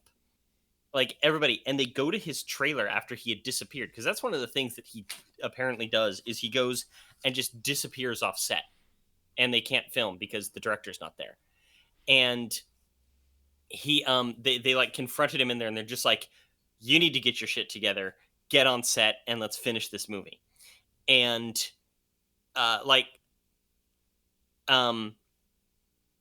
he's an awful human being, okay?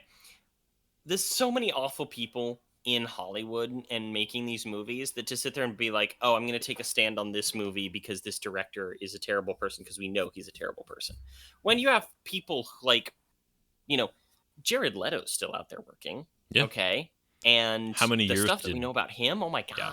How Like many his little years secret did island Harvey he had? Weinstein work with when so many people knew what kind of person he was, and he was Yeah. active for decades. All the actors that we and other people that we know been involved with people like Jeffrey Epstein or P. Diddy and whoever replaced them that we don't even know about yet, because I have no doubt that they have been replaced already. So it's just like, to take a stand on this one just feels blah because we happen to know about it. It doesn't feel right to me. Yeah. Because I wish that they all would be held accountable to their actions. But in giving that little spiel, I do wish that Bryan Singer had made this movie instead. Yeah, he says that he would have made it differently. I wish that Joss Whedon had made it instead. Oh, I have no doubt. He's a crook bloke in other ways. Yeah, he's an asshole. He's got his own issues. But he doesn't deserve to be in prison. No, like the other two. But he's that we know of. I mean, and again, Joss Whedon is not a perfect filmmaker by any means, but I would have been genuinely interested to see, because at this point he had only directed TV. This is pre-Serenity, right? Yeah, Serenity was 2007. Yeah, so this was right before Serenity, and obviously before Avengers. That would have been really interesting to see his feature debut. That would have been really interesting. But yeah, Serenity was 2005. This was 2007, okay. or 2006. So I'm wrong. Okay, this so was like right off Serenity. Well, then he would have had. Why am I mixing up all of my years with movies? That's right.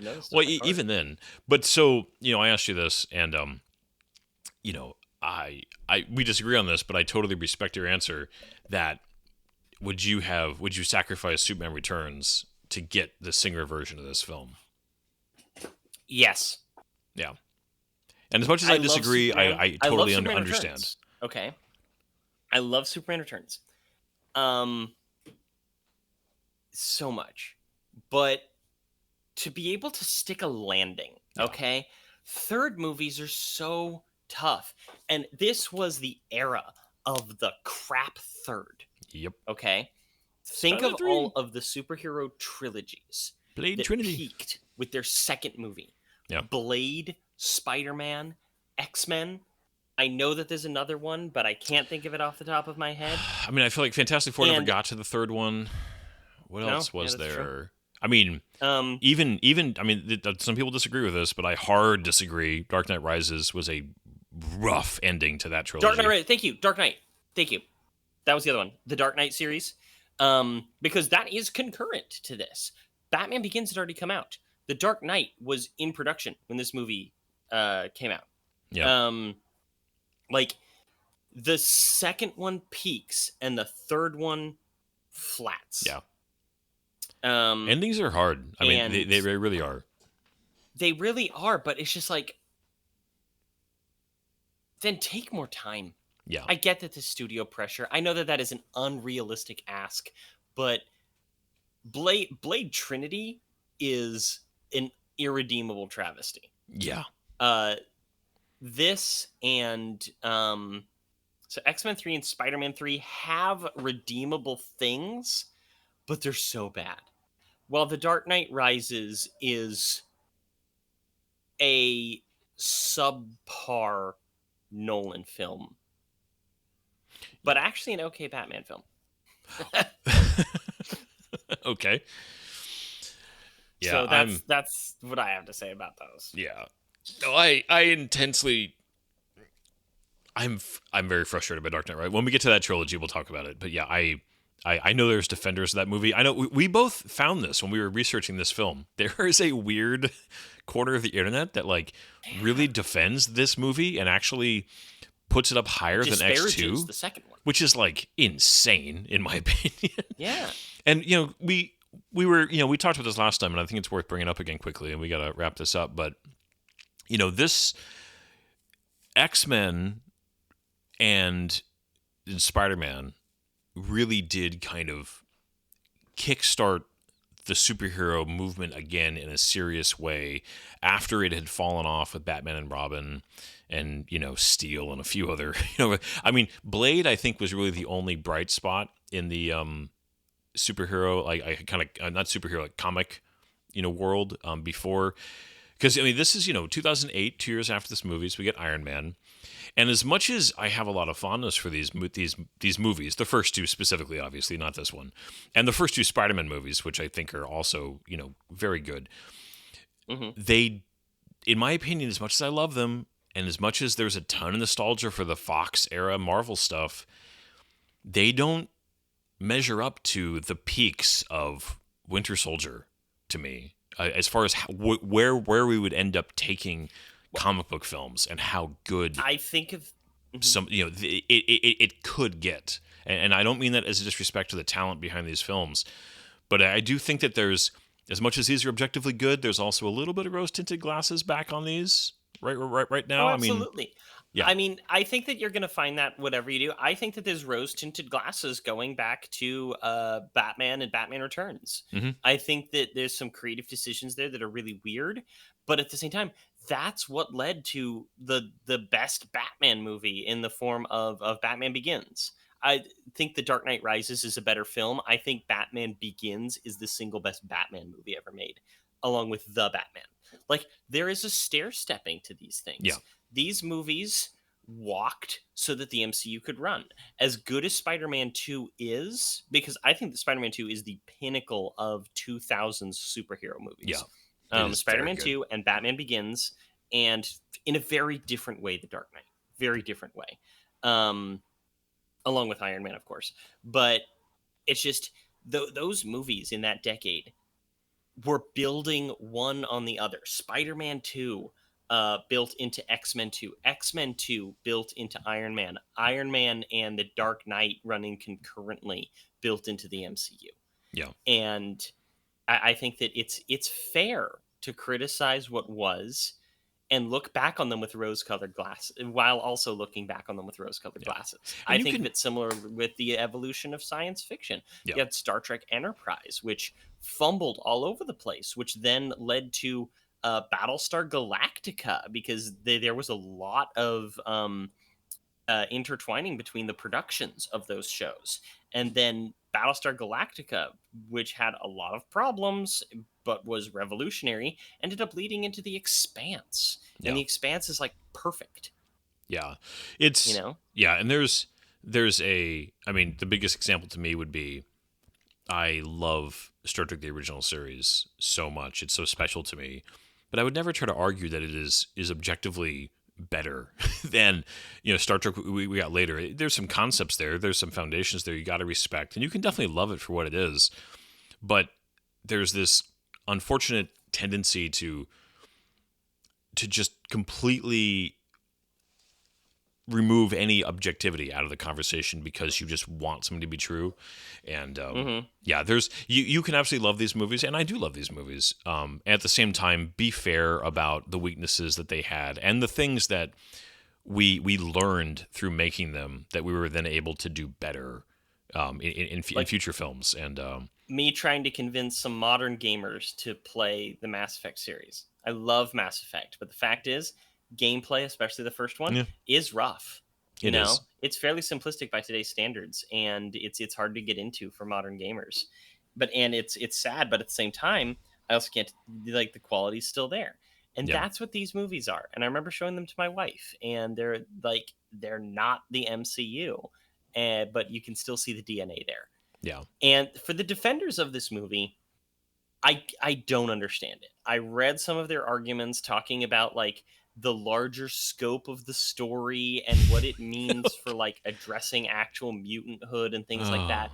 And there's the bones of that, but it doesn't translate to screen. There's no proper follow-up. The Phoenix is useless to the story and just doesn't matter. And both the uses of both those major, the Cure storyline and the Phoenix saga, are so disrespected in a grand finale that is an hour and 45-minute movie while trying to adapt these mega stories. Yeah, you don't get credit for bringing Yeah. up good big ideas. You get credit for doing something Yes. good with big ideas.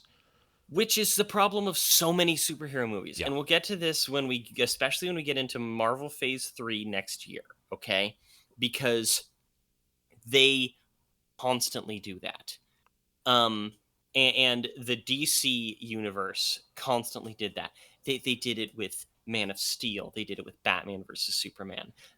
One of the reasons why I really love the movies Wonder Woman and Black Panther, despite a lot of people criticizing them for different reasons and a lot of people loving them for the wrong reasons. They bring up interesting ideas and they actually deliver a point at the end of the movie where something, even as a movie that I love, like Captain America Civil War, will bring up an interesting idea and give it no resolution in favor of he killed my mom. It's, having a character. I mean, there is something truly powerful about having a main character change their mind about something or actually learn and grow in a way where they are not the same person at the end of the story as they were at the beginning.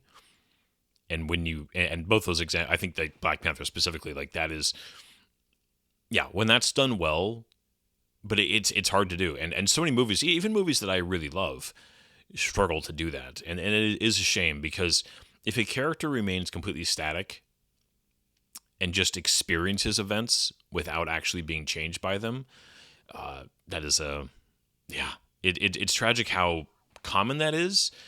And at the same time, it seems to be very difficult to deliver that type of character arc in a big action-heavy type movie. It's got to be a production thing because we've seen it done in things as simple as cartoons. Yeah. Like freaking Avatar: The Last Airbender. We've seen it done on TV shows, comic books. What is it about translating something into a big budget movie that makes it so difficult? And it's got to be studio interference about actually, my theory is that it has to do with the idea of sending an actual message, making a statement and saying, I have changed because of X, Y, and Z is too controversial to potentially alienate an audience and get them bad press. I wouldn't be surprised if it is some version of that. This is a mean word to use, but I think it might be appropriate that there's some just cowardice creatively at most studio levels, because ultimately they're there to make money, and they would, that's just, I mean, and you got to make money to keep making movies. I get it, but it's just, we do need to wrap this up, but I'm sure we will continue a version of this conversation through many, many films. So. Heck yeah. All right. Anyway, thank you everybody for listening to our Take 2. Yes, I will not be watching this movie again for quite a long time. So. Me neither. Have a good night, everybody. Good night, everybody. There's doors and corners, kid. If you don't clear the room, if you don't come in slow,